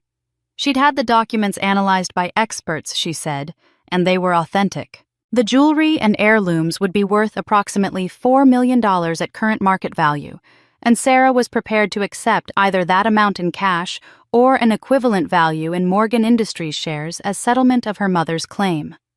She had lawyers ready to pursue this in court, she informed us calmly, and the litigation could drag on for years, tying up assets and generating negative publicity for the company I'd just reclaimed. Or we could settle this privately today and both move on with our lives. She was playing the innocent victim card publicly, I realized, positioning herself as someone who'd suffered because of family dysfunction and was simply trying to claim what was rightfully hers. I studied Sarah carefully as she made her case, watching the way she held herself, the calculated pauses, the strategic eye contact. This was a woman who'd spent 10 years plotting revenge for a mother's broken heart, who'd destroyed my family as methodically as a surgeon removing a tumor. She'd manipulated Richard and Victoria, sabotaged a company, stolen millions, and left destruction in her wake. And now she sat across from me, demanding payment with the confidence of someone who believed they held all the cards. But instead of anger, I felt something unexpected. I felt pity. Sarah had inherited her mother's obsession, her bitterness, her inability to move past a romantic disappointment that had happened before Sarah was even born. She'd spent her entire adult life pursuing a vendetta that wasn't even hers, living for revenge, instead of building her own life, her own legacy, her own identity, separate from her mother's pain. She was brilliant and capable and completely wasted on hatred. So I made a decision that surprised everyone at the table, including myself. "I'll give you something better than money," I said, my voice calm and clear. "I'll give you a job, Vice President of Strategy at Morgan Industries, $250,000 annual salary. Prove you inherited your mother's intelligence, not just her bitterness." The effect was immediate and stunning. Sarah's carefully constructed presentation faltered her confident expression, shifting to confusion, then suspicion. This wasn't in her script, wasn't part of any scenario she'd planned for. Margaret looked at me like I'd lost my mind, and James's eyes widened in shock, but I kept my gaze locked on Sarah. By offering her employment instead of cash, I'd flipped the entire dynamic of the conversation. If she refused, she'd reveal herself as exactly what she was, a grifter looking for a quick payout, someone who didn't actually want to work or contribute or prove her worth. But if she accepted, she'd be under my direct supervision and control, working in the company she'd tried to destroy, surrounded by people who knew exactly what she'd done. She'd have to prove every single day that she was more than her mother's revenge plot. Sarah stared at me for a long moment, and I could see her mind racing, trying to find the trap, trying to understand my motivation.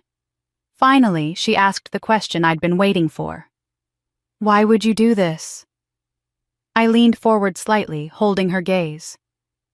"Because I'm not afraid of you.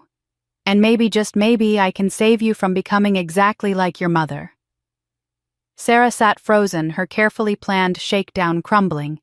She could take the money and run, or take the challenge and prove she was more than her mother's vengeance. The choice would define both of us. Sarah eventually accepted the job offer. Though I could see in her eyes she was still calculating angles, still looking for ways to turn the situation to her advantage. But that was a problem for another day. What mattered more to me in the months and years that followed was rebuilding the relationship that actually had a chance of being saved. 2 years passed, and in that time James refused every offer of financial help I made. He was determined to earn back my respect through actions rather than words, and I had to admire his stubborn commitment to doing things the hard way. He started his own small consulting business with the money he'd saved from his previous job, working 80-hour weeks from a cramped office space he shared with 3 other startups. I heard about his progress through mutual acquaintances, through the business networks that still kept me informed about everything happening in the Bay Area tech world. James was living modestly in a small apartment in Oakland, driving a 10-year-old Honda, bringing lunch from home in Tupperware containers to save money. He'd taken the fake gambling debts Victoria had manufactured, and somehow convinced himself he needed to pay them off anyway, as penance for his silence, working extra hours and living on almost nothing to clear obligations that had never actually existed. But his business was starting to succeed, not through connections or family name, but through genuine hard work, and the kind of integrity he'd learned from watching me rebuild Morgan Industries, from the ashes of Richard and Victoria's incompetence. The milestone came on a Tuesday afternoon, when I received a call from Richard Chen at TechCore, the client I'd helped win back after Victoria had driven them away. He mentioned in passing that he'd just signed a $2 million consulting contract with a young firm that had impressed him with their approach to corporate governance and family business dynamics. The firm was called Second Chance Consulting, and when Richard mentioned the founder's name was James Morgan, I felt something warm and unexpected bloom in my chest. My son had landed a client that would make his company profitable, that would prove his business model worked, and he'd done it entirely on his own merit. He didn't call me to share the news or brag about his success. He probably assumed I didn't want to hear from him, or maybe he was still working up the courage to reach out. So I made the decision for both of us. Second Chance Consulting was celebrating its 1-year anniversary with a small party at a local venue. Nothing fancy, just James and his small team and some clients and supporters. I showed up unannounced, walking through the door in the middle of his speech, thanking everyone for believing in his vision. He stopped mid-sentence when he saw me, his face cycling through shock and fear and hope so quickly I could barely track the emotions. I waited until he finished his speech, then approached him as the crowd mingled and congratulated each other. He looked at me like he was afraid I'd come to deliver bad news, to remind him of everything he'd done wrong. Instead, I handed him an envelope. His hands shook slightly as he opened it, and I could see him expecting a check, probably dreading the idea that I was trying to buy his forgiveness or shortcut the work he'd been doing to earn it back. But inside was a letter I'd written the night before, just a few lines on my personal stationery. "You've proven you're not the man who stood silent on my birthday. You're the man I raised to be. I'm proud of you, Mom." I watched him read it twice, saw his eyes get red, saw him struggling to maintain composure in front of his employees and clients. He excused himself and asked if we could talk privately, and we stepped outside into the cool evening air. For a moment, we just stood there, and then he asked if I'd have dinner with him. Our first real conversation in 3 years happened at a small Italian restaurant that reminded me of the places we used to go when he was in college, before everything got complicated, before the money and the mansion and the betrayal. James talked and I listened, really listened as he explained how hitting rock bottom had forced him to examine everything he thought he knew about success and family and self-worth. He told me about the therapy sessions he'd been attending twice a week for the past 18 months, working through the guilt and shame of what he'd let happen. He told me about the volunteer work he'd started doing, teaching financial literacy classes to young adults at community centers, trying to make sure other people didn't make the mistakes he'd made or fall victim to the kind of manipulation Victoria had used against him. I could see he'd genuinely changed, not through dramatic gestures or grand apologies, but through the quiet, consistent work of becoming a better person than he'd been on my birthday. When the check came, I made him an offer. I wanted to invest in Second Chance Consulting, not as a gift or as a mother bailing out her son, but as a legitimate investor with standard terms and interest rates and expectations of return. He looked at me carefully, understanding that this was a test as much as it was an opportunity, and he accepted on business terms. We met with Margaret the following week and signed proper contracts with quarterly performance reviews and no special treatment beyond what any investor would provide. At the signing, we shook hands across the table as business partners maintaining professional distance and appropriate boundaries. Then the meeting ended and we stood up and I pulled him into a hug. And for the first time in 3 years, I held my son and felt like maybe, just maybe, we could find our way back to something that resembled a family. He whispered against my shoulder, "I'll spend the rest of my life making sure you never regret giving me a second chance." I pulled back and looked him in the eyes. "You already earned it. Now go build something worthy of the family name. The real family name, not the one they destroyed." That's when he told me about his business model, the focus he'd chosen for Second Chance Consulting. He was helping other family businesses navigate succession planning and avoid the kind of hostile takeovers and internal betrayals that had destroyed us. He was turning his most painful experience into purpose, using what he'd learned from watching our family implode to help other families stay together. The irony wasn't lost on either of us, but it felt right somehow, like redemption should involve helping others avoid your mistakes. I had my son back. Not the boy who betrayed me, but the man who rose from his mistakes. But not every bond could be repaired, and I was learning to accept that. Victoria was lost to me, probably forever, and Richard had become a stranger I no longer recognized. But accepting that some bonds couldn't be repaired gave me permission to focus on what could be built, rather than what had been destroyed. Morgan Industries thrived under my restored leadership in ways that surprised even me. We grew 40% in 2 years, not just recovering what had been lost, but expanding into new markets and innovative products that pushed the company beyond where it had been before the betrayal. We won back the clients Victoria and Richard had driven away, and we attracted new ones who'd heard the comeback story and wanted to work with a company that had proven its resilience. Industry publications gave us awards for Best Comeback Company and Leadership Excellence, and I accepted them with grace and genuine gratitude. But somewhere around the 18-month mark, as I stood in my corner office looking out at the city, I realized that business success alone felt hollow after everything I'd been through. The numbers were impressive, the accolades were meaningful, but they didn't fill the space inside me that had been carved out by betrayal and loss. I found myself asking a question I never thought I'd consider. What's the point of winning if I become as cold as they were? I didn't want my legacy to be just about reclaiming what was stolen or proving I was stronger than the people who'd tried to destroy me. I wanted to build something that mattered beyond profit margins and stock prices. That's when I established the Phoenix Foundation, a nonprofit organization dedicated to helping women over 50 who'd been betrayed by their families, particularly in divorce situations that left them financially and emotionally devastated. I'd lived through that nightmare and survived it, but I'd had resources and connections that most women didn't have. I wanted to provide what I'd needed in those dark days.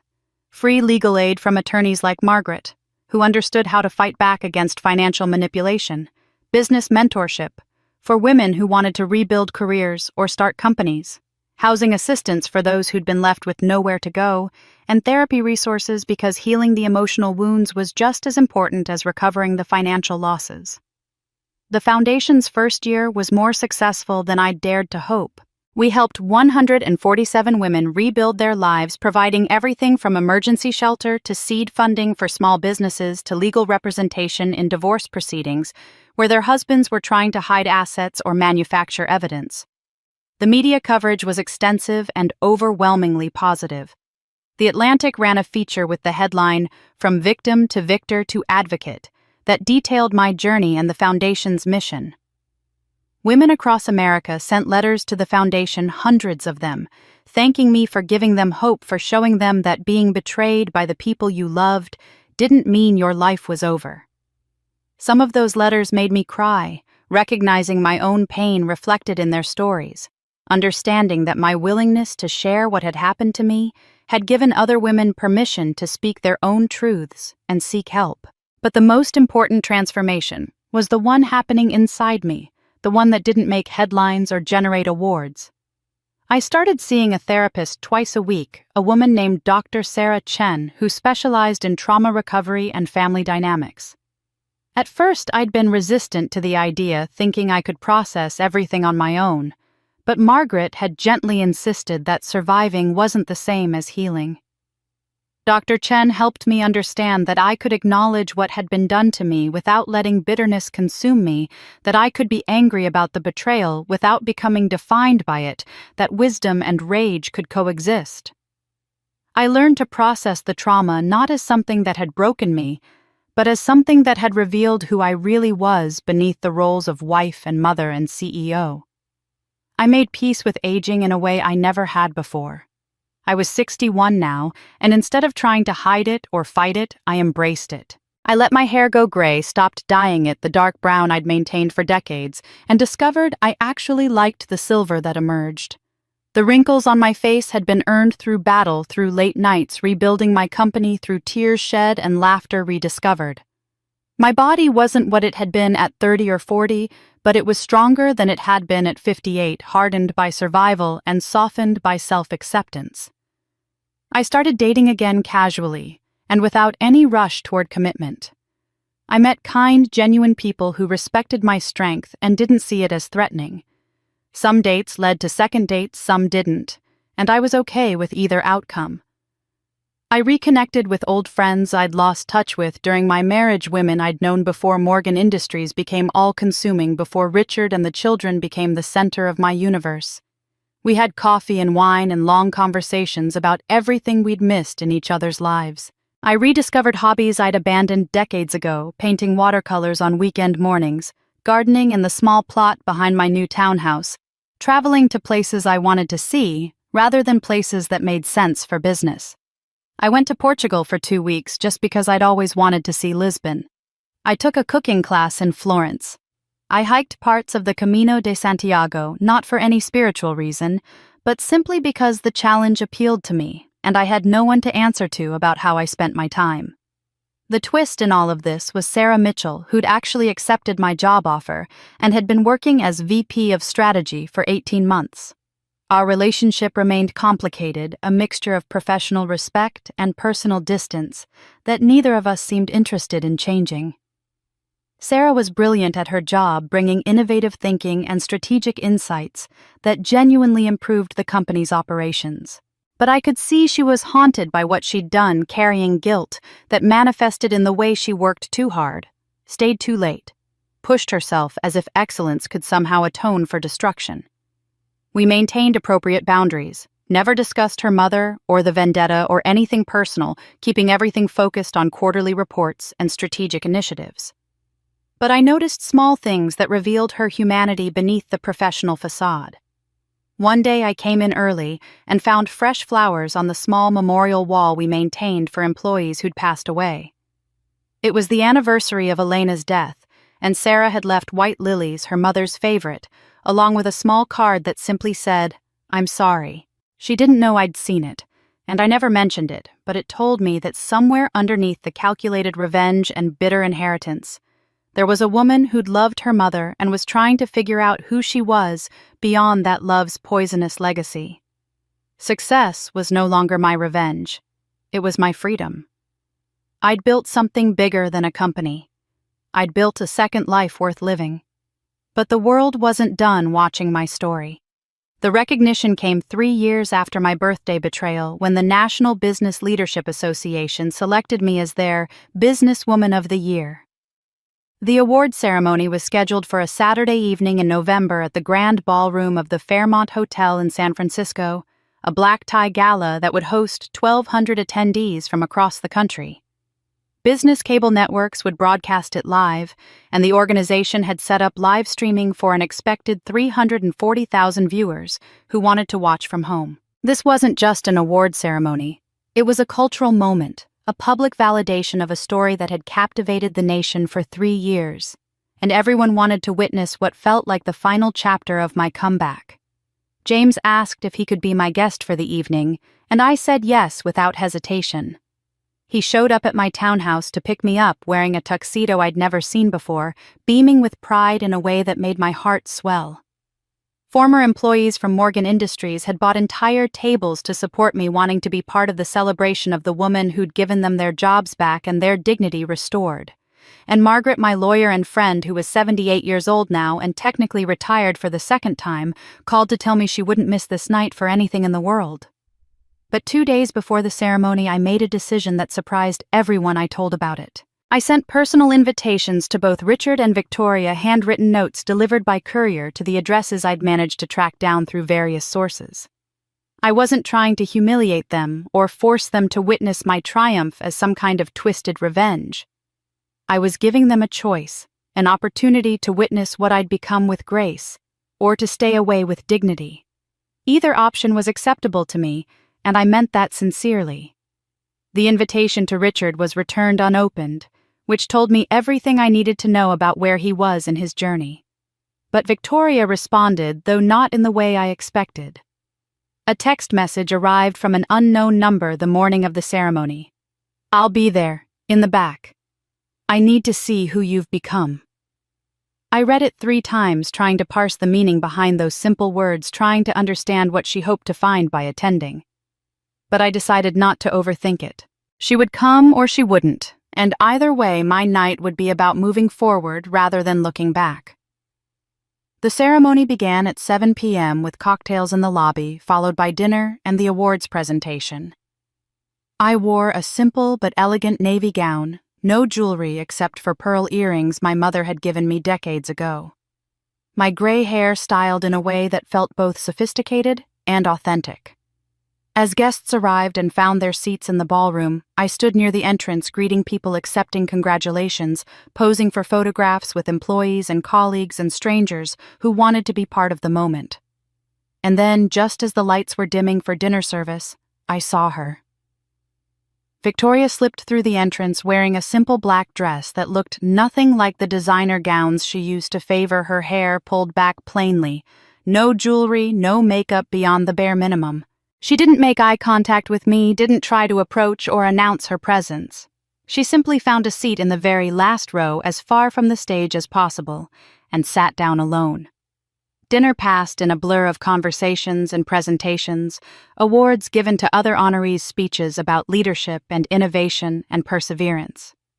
I barely tasted the food on my plate, too, aware of the weight of the moment approaching, too conscious of the 1,200 people in this room, and the hundreds of thousands watching from home.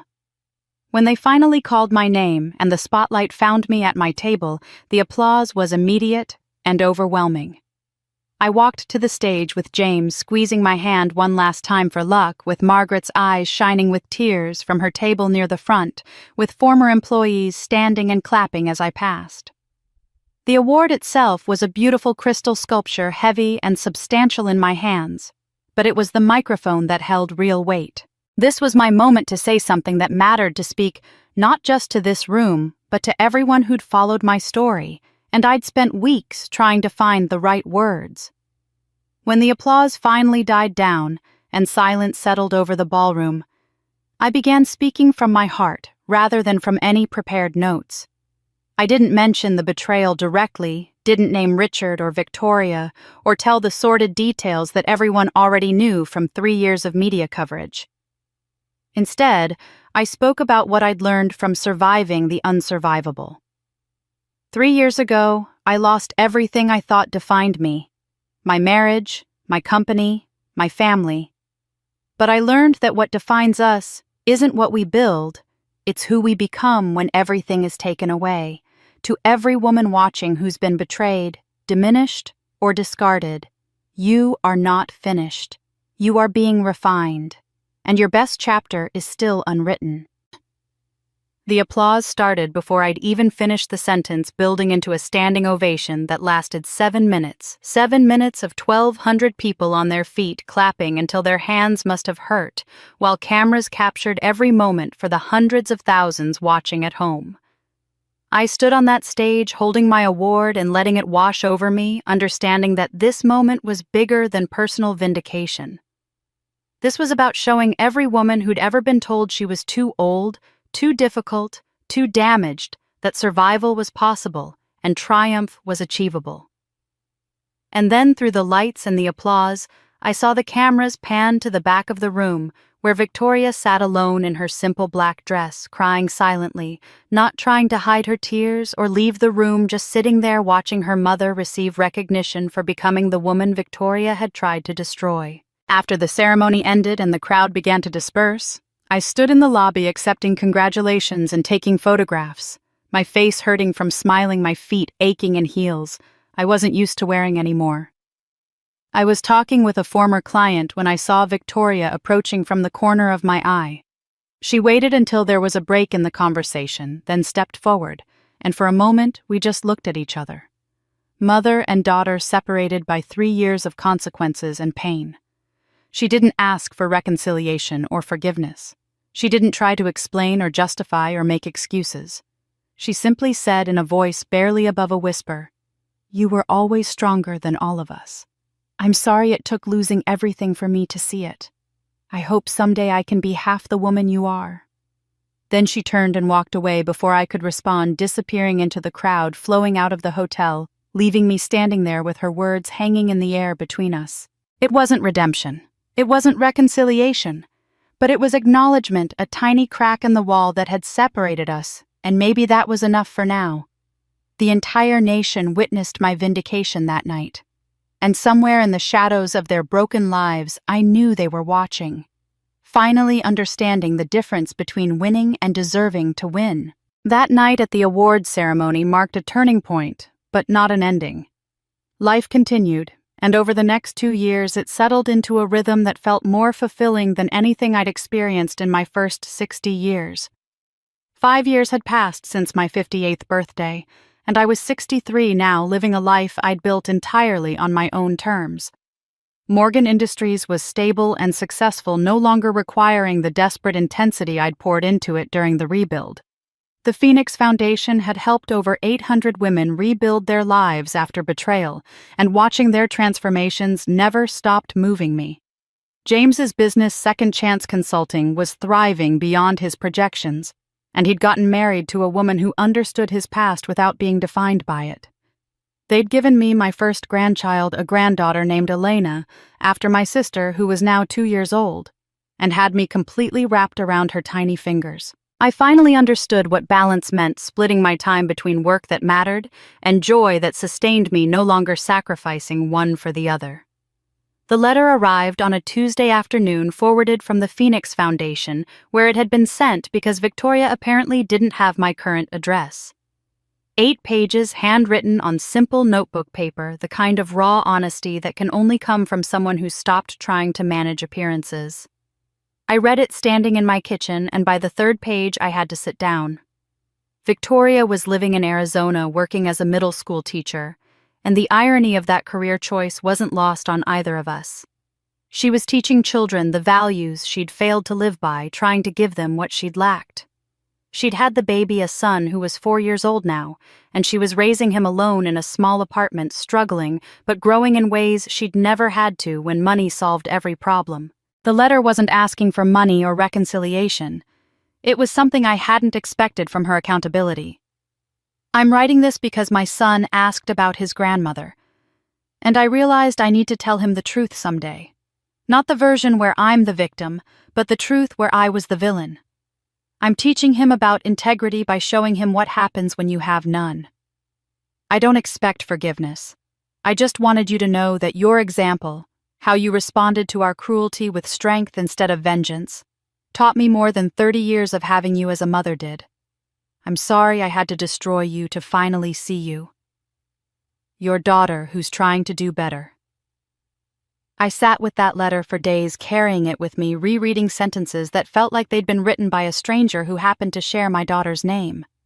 I showed it to Margaret, who said nothing for a long time before simply squeezing my hand. I showed it to James, who cried and said he was glad Victoria was trying but understood if I couldn't forgive her. I showed it to Dr. Chen, my therapist, who asked me what I wanted to do with it. The truth was, I didn't know. Part of me wanted to write back to open a dialogue to see if rebuilding was possible. But a larger part of me understood that some distances were meant to remain, that healing didn't always require reconciliation. Finally, I made a decision that surprised even me. I didn't write back. Instead, I called my financial advisor and had him set up a trust fund with $500,000 designated specifically for Victoria's son's education. The money could only be accessed for college expenses completely beyond Victoria's reach or control. I included one note to be given to my grandson when he turned 18. For my grandson, not because his mother deserves it, but because he deserves a chance at a future. Every child should have that, even the grandchild of the daughter who tried to destroy me. Grandmother, he hasn't met yet. That Saturday, I did something I'd been putting off for months. I drove to the small cemetery in Oakland where my sister Elena was buried, a grave I'd only recently found with Sarah Mitchell's help. I brought white lilies, Elena's favorite, and stood in front of the simple headstone that marked where she'd been laid to rest after her body was returned from London. I placed the flowers carefully and spoke aloud, not caring if anyone heard me. I forgave you a long time ago for loving the same man I did. I'm sorry life was so cruel to you. But your daughter Sarah is doing well now. She's brilliant, and I'm helping her build her own legacy. Not revenge. Legacy. Maybe I'm doing for her what I wished someone had done for you. I stood there for a few more minutes saying goodbye to the sister I'd lost twice, once to distance and once to death. And then I turned and walked back to my car where James was waiting with little Elena in her car seat. I chose the living over the dead, hope over bitterness, the future over the past. What I didn't know until months later, when Sarah finally told me over coffee one morning, was that she'd secretly arranged for Victoria to write that letter. Sarah had found Victoria in Arizona, had visited her under false pretenses, and had suggested that writing to me might be part of Victoria's healing process. It was Sarah's own form of atonement, her attempt to heal the family fractures that her mother's bitterness had created across 2 generations. Sarah was trying to break the cycle of vengeance that had destroyed so much, trying to prove that Elena's daughter could build instead of destroy. I looked at Sarah when she told me this, saw the vulnerability beneath her professional competence, and understood that she was asking for something without saying it directly. She was asking if redemption was possible for her too. I told her it already was. Revenge didn't make me whole. Justice did. But more than justice, it was choosing to build instead of destroy, to lift instead of crush, to forgive, without forgetting to love, without being destroyed by it. They thought betraying me would break me. Instead, it freed me. Freed me from a marriage built on lies, from children who loved my wallet more than my heart, from a version of myself that was too afraid to stand alone. I didn't just survive their betrayal. I transcended it. And in doing so, I became the woman I was always meant to be. Not in spite of what they did to me, but because of what I chose to do with the pain. And as for the family who betrayed me on my 58th birthday, they became the lesson America would never forget. Not a lesson about revenge, but about consequences. About how cruelty always costs more than you can afford, and integrity is the only currency that holds its value. I didn't destroy them. They destroyed themselves the moment they chose greed over love. I simply survived, and built a life so beautiful their betrayal became the best thing that ever happened to me. That's not revenge, that's poetry. And that's where Catherine Morgan's story ends, or perhaps where it truly begins. a woman who lost everything on her 58th birthday and rebuilt not just her empire, but her entire life on her own terms. She proved that betrayal doesn't define you, your response to it does. Catherine didn't just survive what her family did to her. She transformed it into purpose, helping hundreds of other women rise from their own ashes. Her ex-husband lives with the consequences of his choices. Her daughter Victoria is learning slowly and painfully what integrity actually means while raising a son alone. And Sarah Mitchell, the architect of so much destruction, is discovering that building a legacy is harder but more meaningful than executing revenge. But Catherine, she's living proof that your worst day doesn't have to be your defining moment. Sometimes the people who try to destroy you end up setting you free. So here's my question for you. If you were in Catherine's position, could you have shown the same strength? Could you have chosen building over destroying, boundaries over cruelty, wisdom over bitterness? Drop your thoughts in the comments below. I want to know what part of this story hit you the hardest. Was it the birthday betrayal, the courtroom reversal? Or maybe Catherine's final choice to help her grandson despite everything his mother did? And if this story moved you, if it made you think about resilience and revenge and what it really means to win, hit that subscribe button and turn on notifications. Because stories like this, stories about real human complexity and the cost of our choices, are what this channel is all about. Share this video with someone who needs to hear that survival is possible, that comeback is achievable, and that sometimes the best revenge is simply refusing to become like the people who hurt you. Thanks for watching, and I'll see you in the next story.